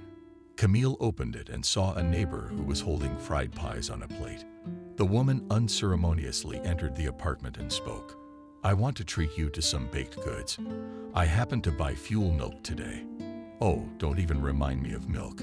It makes me sick at one word," said the girl, looking at her saliva. "I don't understand you. You've always loved milk, and now you're sick of it. I've been sick of it since yesterday. I thought it would go away today, but it didn't. How's your stool?" "It's fine. I'm walking. It's not poisoning. You know, sweetheart, all your symptoms indicate that you're pregnant. I have a pretty good idea who the father of this baby is. I've seen your young man out the window a few times with you, only now he's gone missing. If I were you, I'd go to the drugstore and get a test. I'm not a gynecologist, but trust me, you're definitely in the right place. Don't be silly. I won't drink tea because I'm tired at work. I'm sleepy." With a slightly noticeable irritation, muttered the landlady of the apartment, who at this minute wanted Wendy to go to her room. The neighbor, hearing that she was being beaten about missing, resentfully pressed her lips together and quickly left. As soon as the woman left the apartment, Camille began to pack quickly. She only wanted to buy a pregnancy test after Wendy's words. The girl was able to allow the thought that she could have gotten pregnant by the rascal. Camille bought the test and persevered with the appropriate procedure. The girl was very worried. She absolutely did not want to give birth to a child from Stephen, who had done such a thing to her. When the test showed positive results, Camille squatted down and cried desperately. The young woman did not know what to do in this situation. The first thing that came to mind was to talk to Evelyn and tell her everything honestly. Camille received a call from the cleaning lady and asked her to come to visit her tomorrow.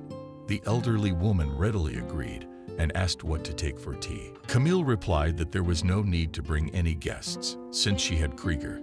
Evelyn wanted to ask her mentee something else, but she said that the whole conversation would take place tomorrow. The next day in the evening, the old woman was already sitting at Camille's house. The landlady, with her head down, told how she had visited Stephen and how it had all ended. Evelyn listened attentively to Camille and asked what she was going to do.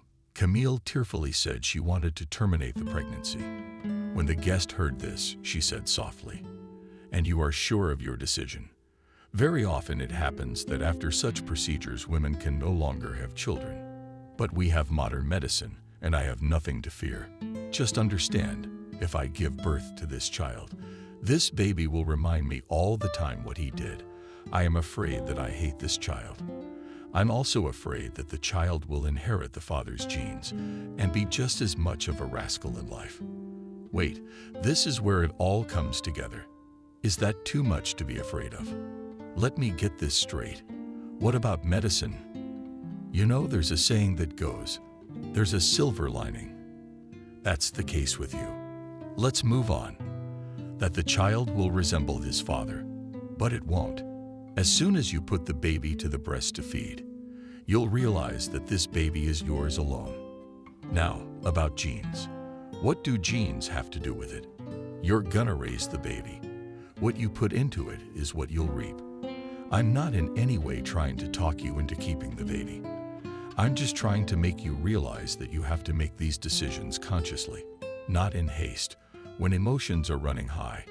And that's what you're going through right now. My advice to you is to go to a gynecologist and make sure that you are pregnant, since tests can also give wrong results. If the pregnancy is confirmed, then check with the doctor until what term you can think about whether to keep the baby or not. And only after that, make a decision. After a while, Camille had already been to the women's clinic and knew for sure that she was in an interesting position. The young woman had contradictory feelings. On the one hand, she was pleased that life had begun inside her. But on the other hand, when she thought of Stephen, she felt disgusted with the child. Camille procrastinated for a long time and then made the choice that she would give birth to this baby, and it would be a joy in her life. The young woman was informed about her decision by the orphanage worker, who was happy to hear the news and immediately said that she would give the stroller as a gift as a grandmother. After Evelyn learned that the ward would give birth, she came to visit her and from the threshold said that it was necessary to have a serious talk. Camille was surprised at this and invited the elderly woman into the guest room and sat down and looked at the landlady carefully and only then spoke. Having a baby is good, but you need to think about the financial side. You have to persuade your manager to make you an official salesperson. That way you'll get an allowance. And if she refuses, find a way to get the director of the flower pavilion to agree. You'll need that money to live on in the future. You know, I don't just give advice. After all, I've lived most of my life already. And please don't put off this conversation with your supervisor until later. Camille, after this conversation with Evelyn, turned to her supervisor. Jenna promised to think about it. And now a month has passed since that conversation, and the supervisor has remained silent on the subject. Camille again talked to her supervisor about official employment. Jenna promised that she would do it in a week. However, a month passed, but the supervisor did not lift a finger on the matter. And when Camille tried to talk about it again, the supervisor pointed to the young woman's slightly bulging belly and said, "Do you want me to pay you benefits? But that's not going to happen. Why would I transfer my money to nowhere?" "You don't say." "What do you mean, nowhere? This money will be a great help to us. As soon as the baby's old enough, I'm going back to work for you." My answer to you: no, you work one more week and then I'm firing you. You're a good girl. Yeah, she's helping the unmarried. And I'm not going to. Camille was stunned by Jenna's answer. Camille seemed to have developed a good relationship with her supervisor. After all, when the supervisor asked to stay longer after the workday, the girl willingly complied with her request. And now that Camille had been refused, She was extremely offended that she had received such a reward for all her hard work. Camille recounted this conversation with the director of Evelyn's flower pavilion. The elderly woman was outraged after hearing the news. She wanted to go and talk to Jenna herself and tell the manager that she was acting illegally. That's one thing. And secondly, decent people don't do that. Camille talked the old lady out of it. She said, "You won't get anything out of it. I worked unofficially, and that says it all. It's my own fault for not having thought of this earlier, to formalize an employment contract." Soon Camille was out of work. The young woman was handed as she realized that the salary she received after she stopped working in the flower pavilion would not be enough for a long time. So Camille began to pound various structures in order to find some kind of work before the payment of maternity benefits. However, she was denied everywhere, and seeing that she is in an interesting position, and still the young woman found a job.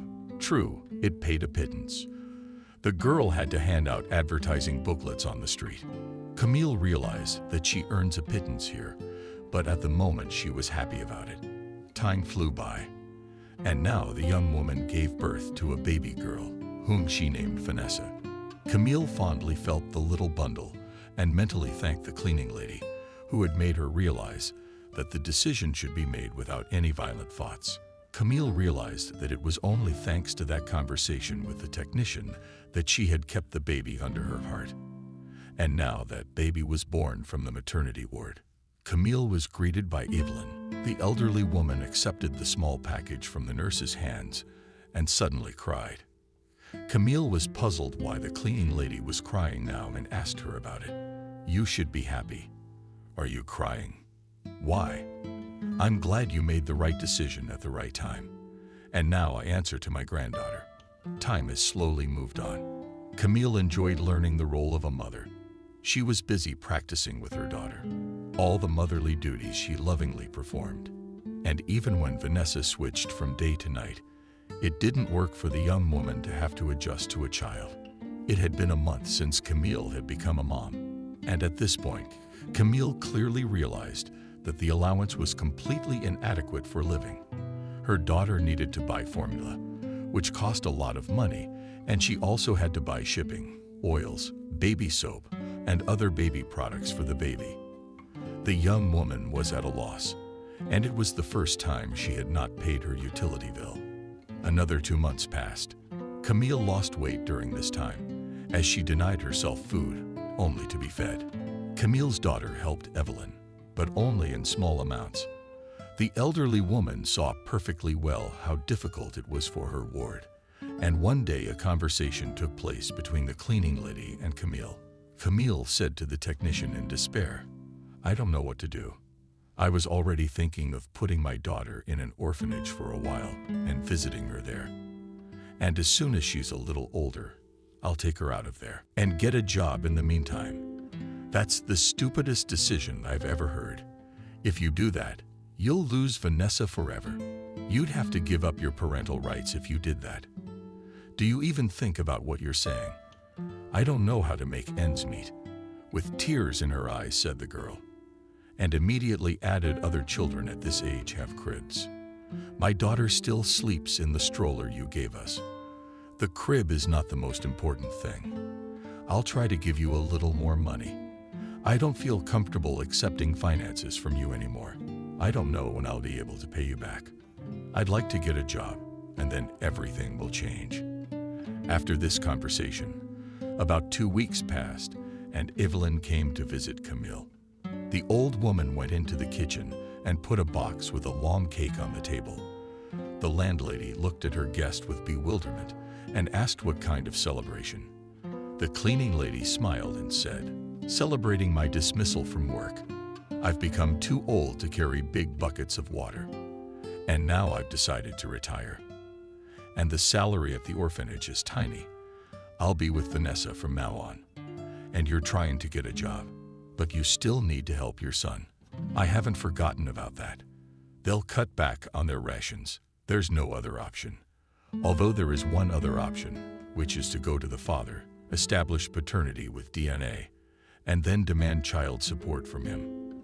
Don't ever say that to me again. I'll never go to what?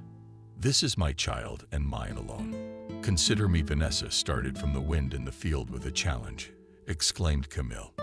You see, so there's only one way out. I sit busy and you look for a job.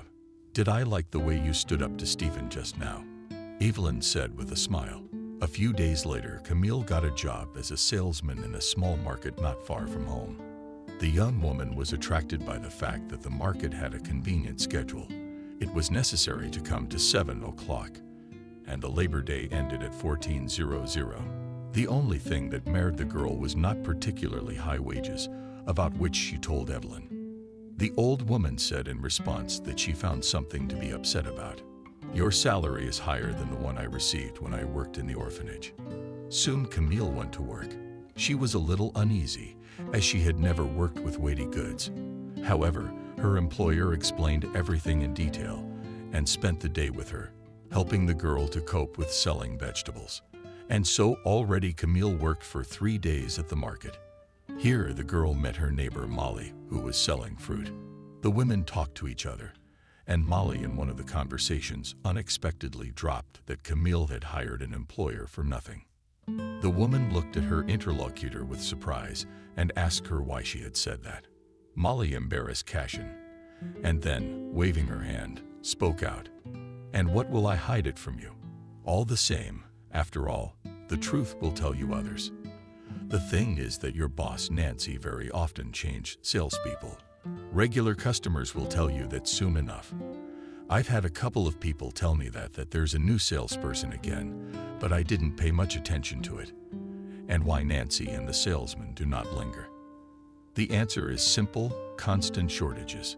At Sveta's, the longest that the sellers have worked is 4 months, as far as I remember. A few days after this conversation, there was an unpleasant incident at Camille's workplace. Toward the end of the workday, as usual, Nancy and her husband arrived to pick up the proceeds. Camille counted out the money and held it out to the supervisor, who looked at the financials and grudgingly said that the amount was too small. Camille narrowed her eyes and replied that they had overpriced vegetables, and customers often left for competitors. Nancy, hearing this, said that one should be able to interest the person who approached the goods and not rely on high prices. The businesswoman then approached the vegetables and inspected them meticulously. Nancy then saw some affected tomatoes. She took out the tomatoes and placed them in front of Camille. The woman looked at the woman perplexed and said quietly, "Vegetables have a way of spoiling. It's not my fault. I agree with you on that. But spoiled goods should be weighed and recorded and kept separately. But I did. I just didn't have time to put these tomatoes aside," Camille said, and quickly took out a notebook in which she wrote down the spoiled vegetables. The girl held out her notes to Nancy. The businesswoman took a quick look at the notebook and spoke in a stern voice. "All this will be deducted from your wages. And now these tomatoes can be taken to your home. How's that? And yesterday's game was cucumbers. I gave them to you. Are you going to take them out of my paycheck too? But that's not fair." Almost crying, said the girl. "It's not for me to teach you how to work with goods. You did not rush to me, so you should do your job. If you see that you have a spoilage of this or that kind of vegetables, you try to block it. From this day on, you are responsible for all spoiled tomatoes, cucumbers, and so on." Camille was walking home after a day's work in high spirits. As soon as she entered the apartment, Evelyn approached her and raised her index finger to her lips. That meant it was worth talking in a whisper. It meant it was worth talking in whispers since Vanessa was asleep.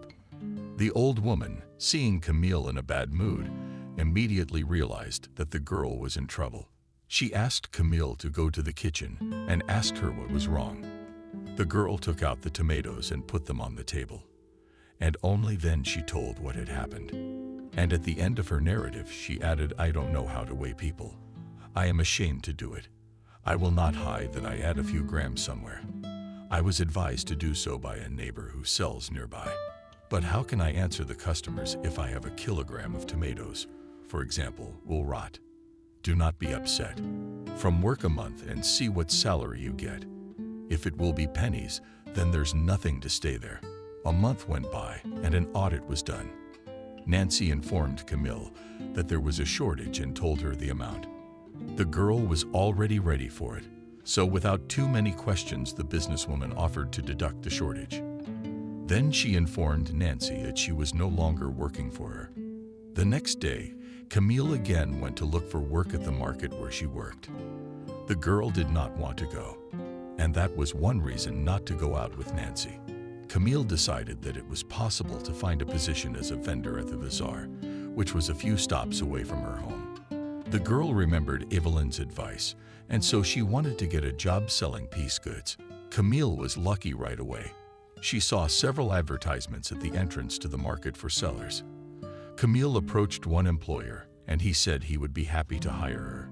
The girl immediately asked about the salary, and the man voiced the amount. Camille has been drinking since morning, looked at the entrepreneur, and said that this is paltry money. The employer smirked and said, "I do not know you, my dear, so there will be a trial period. If we work out, well, in the sense that there will be no shortages, then in a couple of months your salary will increase." That's what all the entrepreneurs do around here. Maybe you should check it out. The girl sighed dejectedly and agreed to the man's proposal. And then she went on to look at the other sellers' merchandise. It was only when Camille walked a little farther away that she was stopped by a woman who was selling toys. The stranger spoke up. "I heard that you are tuning up for work. Well, I can tell you that all these entrepreneurs promise to raise wages after a while, but not all of them keep their promises. Are you saying that the man I hired will cheat me too? I don't know anything about him. I'm talking about me. I've been working here for about 4 months now, and I've had no complaints. And I was promised a raise. They're still giving me a raise. I'm out of options, so I'm going to have to take my chances and work for this man." Camille left the market after talking to the saleswoman and went to the bus stop. The girl felt disappointed that things were going wrong for her. She thought she would find a job where she would get a great salary, but everything turned out to be exactly the opposite. Soon the bus pulled up. The girl entered the transportation and sat down on the empty seats, but 2 girls were already sitting against her and talking animatedly. Camille, to distract herself from bitter thoughts, involuntarily began to listen to the dialogue of strangers.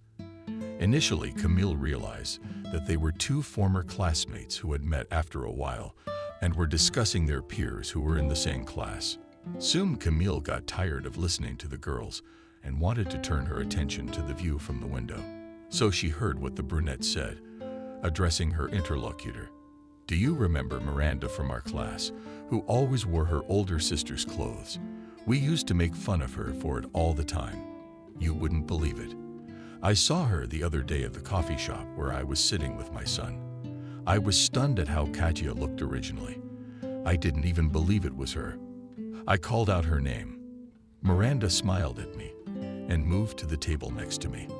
I stared at her with my mouth hanging open. It was a luxurious girl, which is immediately obvious that she visits expensive beauty salons. About the way she is dressed, I'm not talking at all. She has fashionable pants, a suit of such a coastal color, and in that to it in sandals.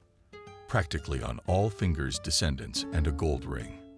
If in general to say, then in front of me was a stylish girl who knows her own price. Katya, whom we knew as the poorest in school. Probably married well, replied the person I was talking to. But you are wrong. She is not married, and is not even in a hurry. Then how did she succeed in life? The second girl asked, perplexed. This was curious for me too, and I asked her about it. Miranda answered that she earns money with her body. She said it so simply that I was very sweet of her answer. I asked her if doing it for money is disgusting. The answer was simple. Miranda said that now she can afford what she wants to do. And as for whether it is disgusting or not, she said that she treats it like a job. I was taken aback by this news. I don't even have the words to describe it. And further, Camille did not hear what the brunette said in response, because after the lecturer announced Camille's stop, the girl got off the bus and went home. thinking about the conversation between the two former classmates. Just then, the young woman saw a bench and sat down on it. She thought about this Miranda who earns money this way. Camille sat for a while as a call came from her neighbor. Wendy reported that Evelyn had become ill and had been rushed to the hospital. Then the neighbor added that Vanessa was at her place. Camille rose abruptly from the bench and ran home. The young woman immediately went to her, where she learned that Evelyn suddenly felt pain in her chest and called Wendy.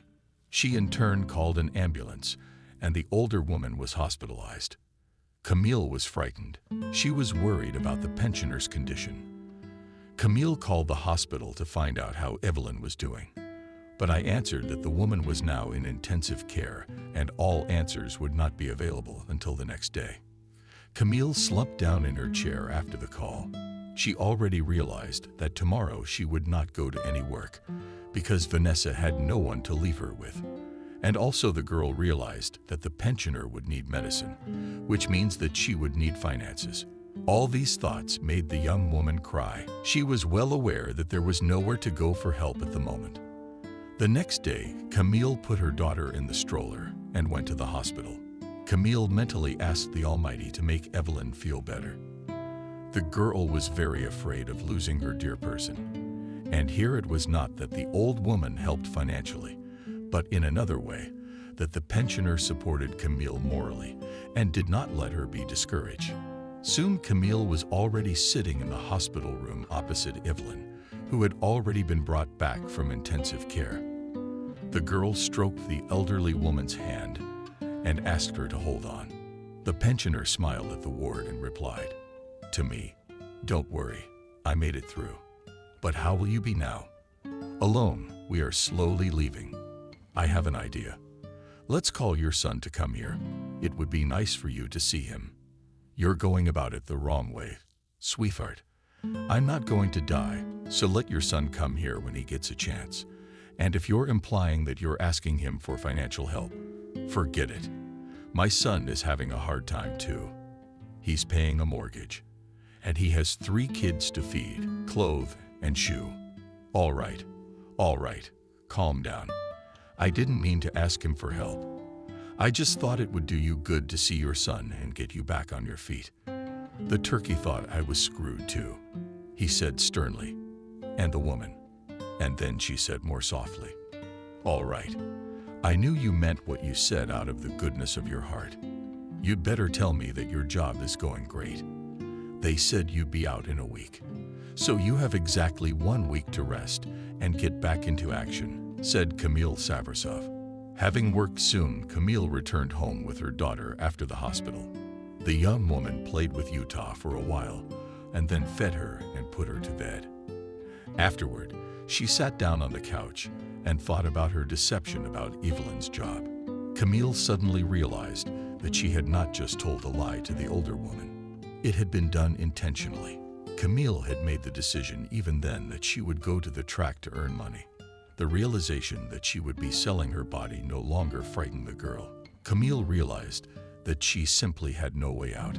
It would be possible to go to work as a salesman, but the young woman already knew that she lacked the so-called salesmanship. This meant that Camille would have to pay for shortages or damaged goods. You could also work as a dishwasher, but it paid a pittance, and the other girl was not given, as there was no appropriate education. And so Camille decided to go to the highway. After a while, Evelyn was discharged from the hospital. The pensioner was taken away by Camille and her daughter. The girl fondly hugged the old woman and said that she would not allow her to be sick anymore. Evelyn smiled at her ward's words and promised. Evelyn smiled at her mentee's words and promised not to do it at all. A few more days passed after the discharge of the pensioner. Camille informed the elderly woman that she was going to work tomorrow. Evelyn asked the girl what her job was. Camille thought for a while and replied, "How can I put it to you so you understand? Basically, I have to go around the world. Basically, I have to go to businesses and collect signatures. Why collect them? I won't tell you yet, because it's gonna be a rotating assignment every few days. But the upside is that I'll be paid by the number of signatures, which means as soon as I complete the assignment, We'll have the money. That's a weird job. It's the first time I've heard of such a job, the older woman said, perplexed. There's nothing strange about it. We are not living in the Stone Age after all. There are many specialties now that you have never even heard of. I'm not going to argue with you. You'd better tell me everything after the first day of work. So Camille is getting ready for work. Evelyn is puzzled and asks the mentees why the working day starts so late, and the time was around 15 o'clock. Camille quickly finds an answer and says that at this time, people are better in contact, and therefore the opportunity to collect more signatures increases. And then the girl added that this way she could earn more money. After a while, Camille stood on the highway. She, so that the pensioner did not guess anything, bought a mini skirt and a blouse with a deep neckline in advance. In all these clothes, the girl changed before going out on the highway. And here already Camille stands on the road and waits for the truck. Initially, cars stopped in front of her, and the drivers offered Camille a ride. However, the girl immediately decided that she needed chauffeurs who work as truckers. She herself did not understand why this decision came to her mind, and soon a truck slowed down in front of Camille. A man's head peeked out of the cab. The driver evaluated the girl and offered her a ride. Camille smiled and got into the driver's cab. The man once again looked at her traveling companion and said, "You must be new here, because I haven't seen you here before. And you? I see that you are already a regular here, if you know everyone," said the girl, trying to say so that her voice did not shake from excitement. However, the man as if caught her inner state, and so he asked, "You are obviously going to do this case for the first time. Don't worry, I won't hurt you. I know the rates, and I will pay even a little more than what is required." After a while, Camille was already out of the cab. The young woman adjusted her skirt, and at the same moment heard a man shouting to her that she was gorgeous and that he would like to meet her again. The girl reluctantly waved him off and walked slowly down the road. At the moment, Camille felt dirty. She couldn't stand the urge to shower to wash off the stranger's touch. But Camille forced herself to think about the fact that this was just a job that would help her and not live. The young woman came home. Already as before the evening, Evelyn looked anxiously at the ward, but the latter smiled amiably and said that there was the first earnings, and handed the pensioner the money. The old woman looked at the money and frightenedly said, "Wow, a decent amount for one working day. Today was just a lucky day. There was only one task that needed to be done today. So I tried to collect more signatures. I had to visit a lot of different agencies, but it was worth it. I don't like you coming home alone so late. You're a girl who knows what can happen. You better get fewer signatures and come home earlier. You know, there's a popular wisdom that you can't make all the money you want. That goes for you. We'll see.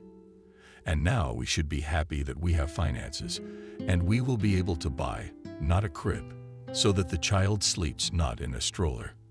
I'm also very tired as I've been walking a lot. So can I take a shower and go to bed?" Evelyn offered the girl to eat first, and then already take hygienic procedures, but Camille refused. The young woman wanted to actually take a shower and just forget about what she had done today of her own free will. As soon as Camille got to the bed and Evelyn, who had stayed with her tonight because Camille had come home late, was lying next to her, she felt ashamed. The landlady turned to the pensioner in a whisper and apologized for the late visit. The guest stroked her ward in response and asked her not to worry about nothing. Only after these words, Evelyn Camille calmly sighed. Immediately, she was struck by an electric shock. She realized that, doing such work, she had not thought about the most important thing, that she could get pregnant. Camille immediately decided that she would buy birth control tomorrow. The next day, Camille didn't go anywhere. What surprised the pensioner? The elderly woman asked why Camille had the day off today. The girl laughed in response and said that she would not have a job every day. Camille could not admit to Evelyn that today she simply did not want to go to the track. as there was still a residue on her soul from the way she had earned the money. It had been 2 days since Camille had given pleasure to the driver of the truck. It was only after that that the young woman decided to go out on the highway again. It was not an easy decision for her, and it was as if felt by Evelyn, who asked the girl where her office with the management was located. Camille realized that if she didn't make a precise schedule of the so-called work, the pensioner would sound the alarm and start to find out everything herself. So Camille decided that from this day forward, she would go out to the track once every 3 days. Camille had already been working in this way for 2 weeks. During that time, the girl bought her daughter a crib. Camille realized that she could not go on like this forever, and she comforted herself with the fact that it was only until her daughter grew up a little. And then the girl planned to give Anya to the kindergarten and herself to enroll in correspondence studies at the institute. And so Camille once again went out on the highway. She was waiting for a truck, and at the same time remembered the movie Pretty Woman. She liked this movie very much. The girl imagined herself in the role of the main character and dreamed that she would one day happen in her life. She wanted to meet a prince on a white horse who will pull her out of the swamp and will love not only her, but also Anya that. However, the young woman understood that this will not happen, as it only happens in movies, where the plot is invented to interest the viewer. And yet the girl still dreamed about it, realizing that it would not happen to her. Reflections, and the girl was interrupted by a stopped car. Camille looked into the car, and from horror, the whole transport belonged to the husband of her neighbor. And this meant that now the man would start asking unnecessary questions about what she was doing on the highway. And in fact, the car door opened, and the neighbor looked out and said in surprise, "Camille, I didn't expect to see you here. What are you doing here?" "My wife told me you got a job." "That's right, Wendy. But it's my day off. And here I am waiting for a young man. Let's just say I have a date. I'll ask you not to tell your spouse about this. She'll be asking me all kinds of questions." "That's right." Laughing, the man said. And then he added, "My Wendy, curious person wants to know everything about everyone. Only that you chose a meeting with your boyfriend in a not very convenient place." "Yeah, I already realized that." As soon as the neighbor left, Camille breathed a sigh of relief. She'd expected a lot more questions from Wendy's husband, and there weren't many. Now the girl was only worried that the neighbor would not tell about their encounter on the road. Camille knew very well that Wendy often met with Evelyn and could tell the elderly woman that Camille was standing on the highway.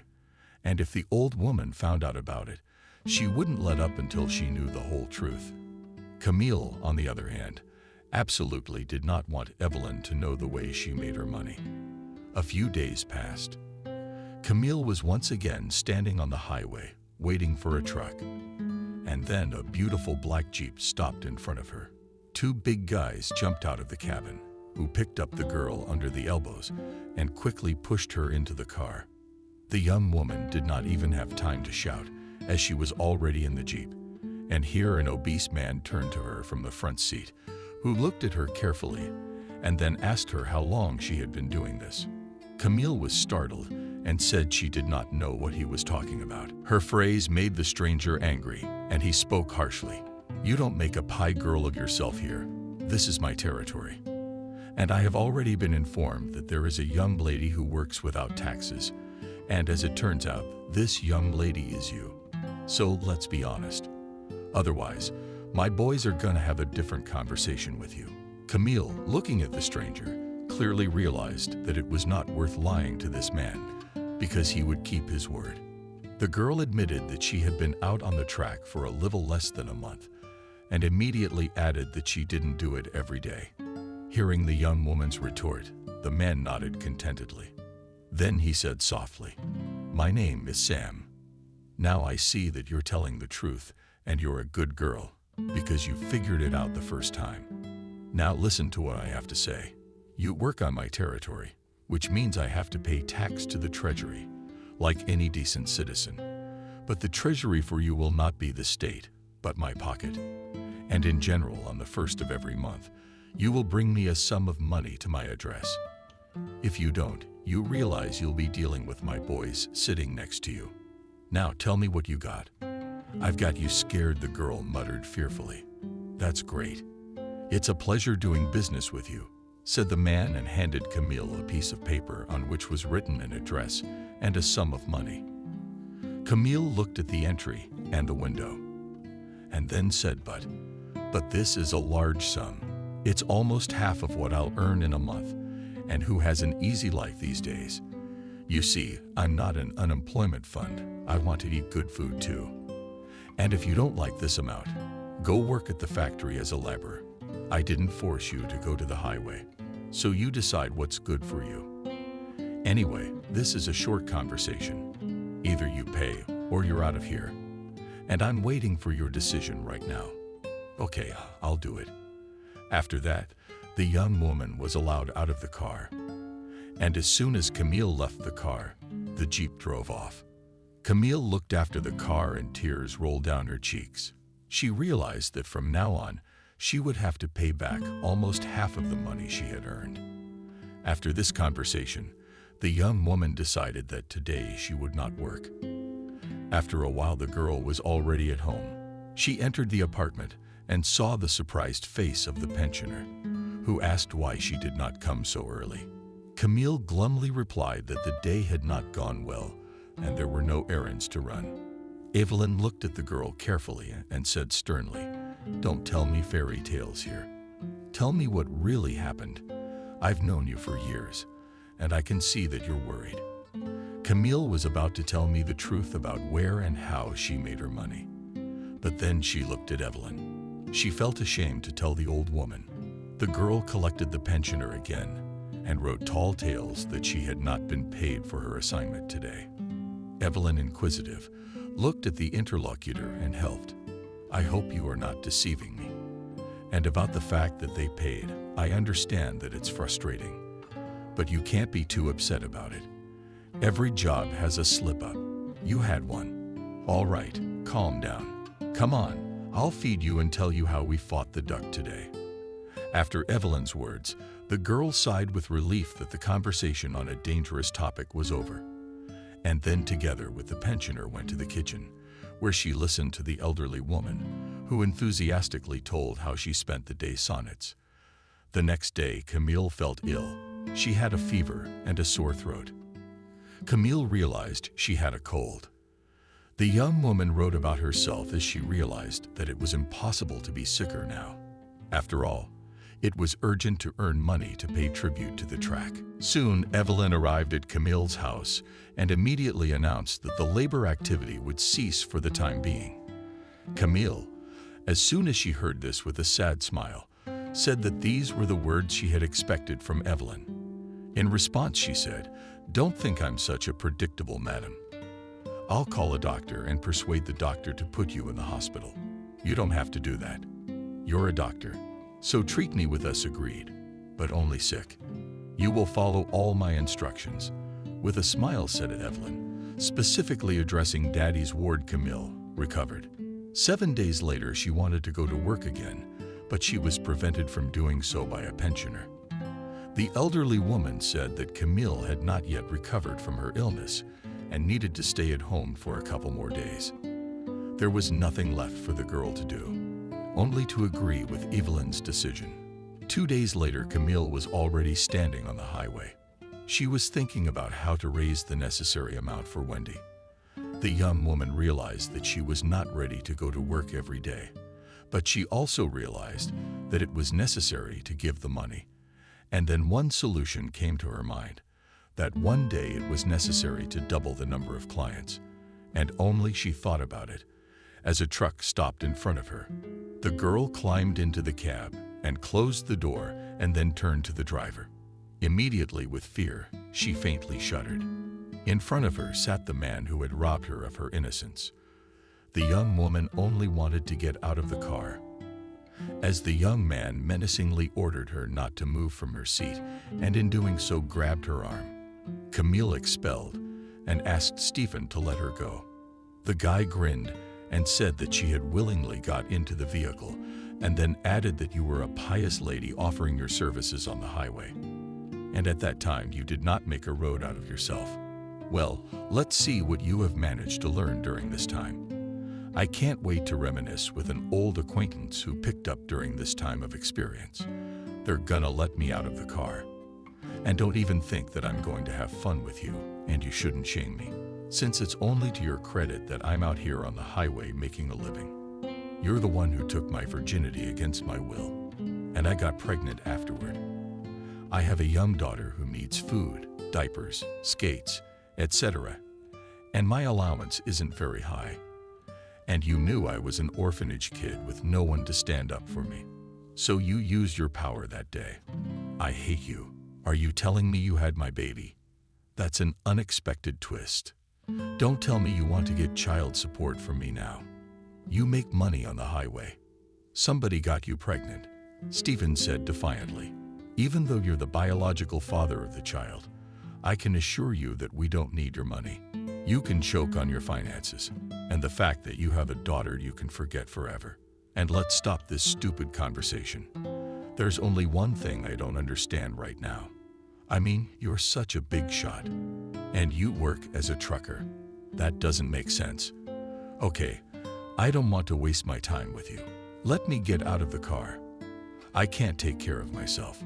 Camille tried to open the door of the truck, but she was pulled to her by Stephen force and tried to lift her skirt. The girl screamed in desperation and began to fight back. At that moment, a voice came from behind them. It was a man speaking to the driver. Let her go right now. What are you doing? Partner, you know I like to have fun with the girls on the road, Stephen said in a perplexed voice. You'll find another girl on the way, the man replied. Christopher, you're my partner, but in this case I don't understand you, said Stephen, and let the girl go. In the meantime, Camille glanced back and looked at the protector. He was a handsome middle-aged man who looked her straight in the eye. The girl nodded gratefully and started to open the door of the truck, but she was called by her partner Stephen. The young woman looked back and glanced questioningly at the man. At that moment, he took out a purse and took out some bills, which he immediately handed to Camille with the words, "This is enough for you and the little girl for the first time, and try to change your trade. It doesn't suit you. You'd better find another way to make money. Now go home to your daughter, who's sure to miss you." But I can't take the money. Just like that, Camille said. You can. Take it and go. If I see you on the road again, they'll think you're a fallen woman, Christopher said sternly. The young woman took the money and nodded gratefully once more and quickly got out of the car. As soon as the young woman left the cab, the truck started at the same moment. Camille looked at the car and thought about the stranger's words. Camille stood for a while longer and then headed home. The girl thought that there was only one trouble for today. It was the meeting with Stephen, but she was wrong. Camille had just arrived home, so she saw that her neighbor was visiting. Camille said hello to her, but she said nothing and hurried away to her room. The girl looked at her neighbor with a puzzled look. Then she turned to Evelyn. What's the matter with Wendy? I came in and she just ran off. She didn't even say hello, and I thought we'd had no quarrel with her. The pensioner didn't say a word in response. The old woman asked if she had earned it today. Camille girl with a smile replied that she received a good sum for work, and with these words began to take out her purse to show her finances. Camille took out the money and handed it to Evelyn with words, "Here, take at least part of it. I suggest that tomorrow we go to the market together and buy some goodies. How about it?" The pensioner approached the girl and took the money. The old woman studied the bills for a long time and then asked her mockingly what was Camille's task today. Camille immediately sensed a trick in Evelyn's question. She answered that today she was collecting signatures for the advertisement. The old woman laughed and then with a sharp movement threw the money in the face of her ward with the words, "Who did you decide to deceive?" And after this phrase, the pensioner snatched from Camille's hands a bag from which to shake out the clothes. Evelyn picked up the fallen short skirt from the floor, as well as a blouse with a deep neckline. The older woman held out the clothes to the girl and said reproachfully, "This is your uniform. When you collect signatures from truckers, Don't give me any more fairy tales. Wendy saw you today, driving down the highway with her husband. A neighbor told me you were wearing those clothes when you got into the truck. She also told me that her husband had seen you on the road before. By the way, he's been getting the same shit from you. That you were on a date. How could you do something like that? Tell me, don't you hate what you're doing? Can you imagine what your daughter will think of you when she finds out? I'm ashamed of what you're doing right now. It's like you stabbed me in the back. I didn't expect you to deceive me like that. You. Evelyn shoved things into Camille's hands. Camille and silently went to the kitchen, where she sat down at the table, and not in a coffin, and cried softly. Camille came in after her and tried to hug the older woman, but the latter pushed her away. The girl realized that she had caused her dear one unbearable heartache. She wanted to say something in her defense, but there were no words. Camille knelt down in front of Evelyn and spoke loudly. It's my fault, and I admit it. I know I have offended you very much, and I have nothing to say for myself. Believe me, I did not go to the track for my own pleasure, but only to survive. Just don't pretend you're poor. There are plenty of single moms who find a way to make ends meet, and they don't go selling their bodies. Like you did, scold me with tears in my eyes directly killed Camille. I won't tell you anything else. I'll just leave now and try to forget that I ever met you. Small pennies. I'll pay you back, but we won't see each other anymore. And you can continue to go out for signatures on the highway, said the old woman and got up from the table. She wanted to take a step, but could not, for her knees were encompassed by Camille, who cried sobbing profusely. For a few minutes the girl held Evelyn by the legs and then raised her face to the pensioner, and through her sobs said, You may scold me with hurtful words. I bear it all. Just don't cut us out of your life. I promise you, on my knees, that I will never go out on the highway again. I don't know how I'll make a living yet, but believe me, I'll find a way. Just give me one chance. I beg you not to turn your back on us. You know very well that you're the only person we have close to us. I've only now realized what I can't lose. Believe me, I'm truly sorry for what I did. But I did not know how to get out of such a situation, when there is no money, sometimes even for bread. I just ask you to believe that the money I brought today, it was not earned in this way. It was given to me by a stranger who saved me from Stephen. And that man gave me a good admonition too, that if he ever sees me on the highway again, he will consider me a fallen woman. He said the right words to you. All right, baby, if you promise me it won't happen again, we'll stick together. We'll try to forget this month completely, like it never happened. Now go see your daughter. I think she's awake. Quietly spoke the old woman and stroked the girl's head. In the evening of that day, when the Evelyn players had already left, Camille thought about life. She realized that she had made a promise to the pensioner, and the girl knew that she would keep her word in any case, even if she had to starve. And at the moment, Camille was concerned with another question: where to find a part-time job. Camille spent a long time in her thoughts, and when she looked at the clock, she was surprised that already at 0:00 the young woman came to her daughter and admired the baby. Then the girl shared the bed and lay down. And at that moment, for some reason, she remembered the departure of her neighbor. Now Camille understood why Wendy had treated her so dryly. Camille decided that she had to talk to the neighbor tomorrow. 10 days passed. Camille kept her promise to Evelyn. Now when the pensioner came to Camille, the girl went to look for a job. And soon she was lucky to get a job as a dishwasher in a kindergarten. The salary was small, but Camille was happy with the money, and the schedule suited her. Another week flew by and Camille had a day off.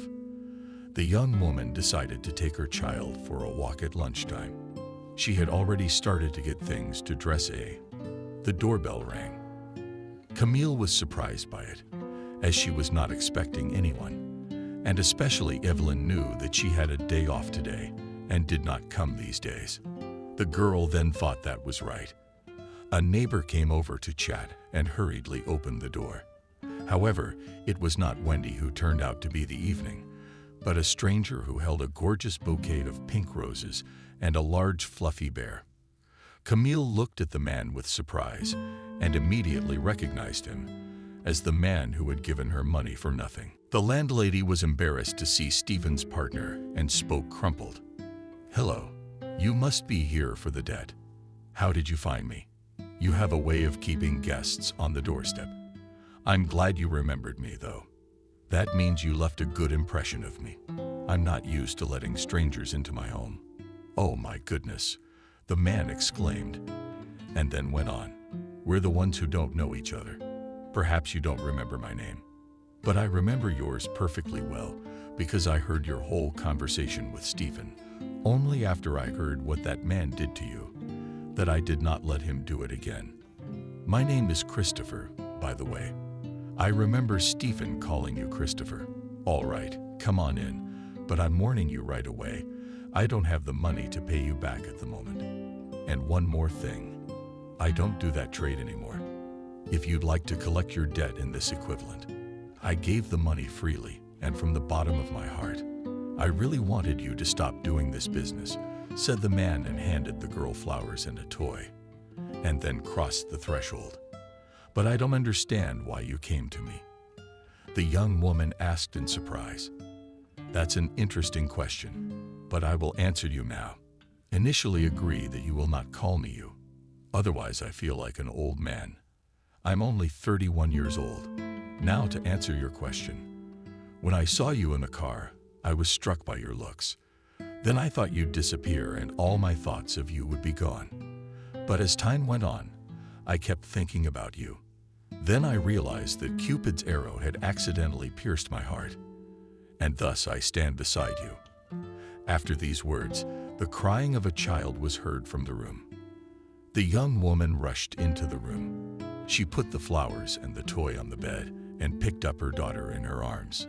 Following the mistress of the apartment followed the guest. The man looked at the little girl and softly said, "It seems to me that with a toy I hurried. You should have bought another set of rattles. Since your daughter is still a baby, you shouldn't have bought anything at all. By the way, my daughter's name is Vanessa. She's 5 months old. I forgot to ask you how you found me.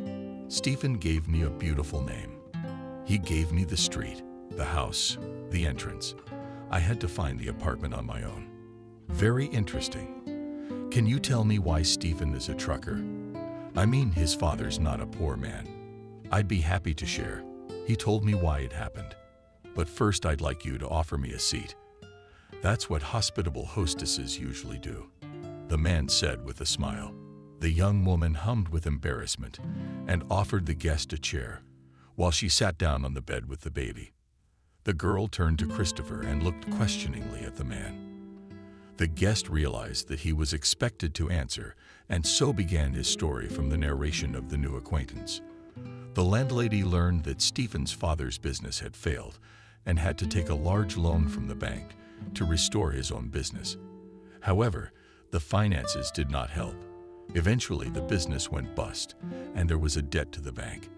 And then it was decided to sell Stephen's apartment to pay off the debt. The young man's father could not bear it all and died suddenly. Stephen was left without money for life, and he had nothing to pay for his studies at the institute. So the guy dropped out of college and got a job as a trucker. Christopher told all this while looking at Camille, who was listening attentively. When the man finished the story, the girl smiled mysteriously, which did not hide from the guest. And he asked, "You must be gloating." "Not at all. I just think that Stephen will now understand how to live on a simple salary and not boast about daddy's money." "You're right about that. Stephen is the sole earner in the family now, since his mother never worked after marrying his father. And from what I understand, my partner's mom isn't going to do it. But I'm not interested in that anymore." "Me neither. We were gonna go for a walk. Go with the duck. You won't mind that. So you're gonna tell me about yourself." And soon the couple and the baby were walking in the park. Christopher told the girl he lived in a one-room apartment. He has been working as a trucker for 6 years. He likes this occupation, and also said that he was married. But the family life did not work out. He said that he likes to guess Japanese crossword puzzles and dreams of visiting the Northern Territory in the future.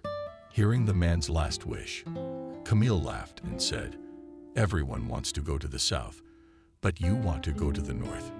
You are strange. It's very simple. My parents are from there, and they often talk about it." If only you could hear how enthusiastically my mother and father described the north. Why am I telling you this now? I'll get to know them. You'll hear it firsthand. What makes you think I'm going to meet them? Wait a minute. Don't be so quick to say no. It's not like I'm asking you to get into bed. I just want to start by courting you. And if everything turns out well, then we can create a family with you in the future. From the lack of the young man with a laugh uttered Camille. The couple walked with the child for a while. And then Christopher walked the girl home, helped her carry the stroller to the 3rd floor, and at parting asked permission to call and visit. The girl responded to the young man with consent. A month passed as Christopher visited Camille for the first time. During this time, the couple met several times. They often called each other. The man always inquired about Vanessa's accomplishments to the young woman at each call. It was a pleasure. It didn't take long to fly by. Another month, Camille came home from work and was surprised to hear someone in her apartment speaking in a man's voice. She listened and recognized Christopher's voice. The girl went into the room and saw the man talking sweetly with Evelyn. The old woman saw the girl and said with a smile that Camille had come to visit them. Camille looked at Christopher with surprise, and he immediately knelt down on one knee in front of Camille, took out a small box from the pocket of his jeans, which he opened and handed to the girl with the words, "Here I am making you a marriage proposal. I met Evelyn without your permission and told this worthy woman how I love you. She said she would bless us only after you gave your consent. Now my fate is in your hands." Camille looked at Evelyn, confused initially, and then shifted her gaze to the man. The girl took a box from which she pulled out a thin wedding ring. She slipped the piece of jewelry onto her finger and admired it. Taking her hand aside, then looked at Christopher again and asked quietly, "What about my job at the track? That's what you gave me, isn't it? You're going to remind me of that someday, aren't you? What kind of nonsense are you talking about? I believe I met you in a more romantic setting, like the day I first walked into this apartment. Make it look like I got the wrong address. And by the way, Stephen is no longer my partner. I asked management to do that, and they'd gone along with it. Now I have a partner who's not considered for the girls. He's a model family man. That's what I'm going to be. As soon as you say yes, what can I tell you? Naturally, I say I want to be your wife," the girl said happily. And at the same moment, she found herself in the arms of a man. Christopher tenderly kissed the young woman and quietly in her ear said, "You have now made me with the happiest person. I love you madly, and I will never hurt you or Anya. I will do everything possible so that you do not need anything. We will be a model family. And now you can't refuse to meet your relatives, who already know about you and are eagerly waiting for me to introduce you to them. I understand that you are preparing me to talk to my father and mother about the wonderful northern region, as well as hinting that we will have a joint trip to those lands. That's a good point. And you are not only beautiful, but also smart." Laughing, Christopher replied and kissed the young woman on the lips.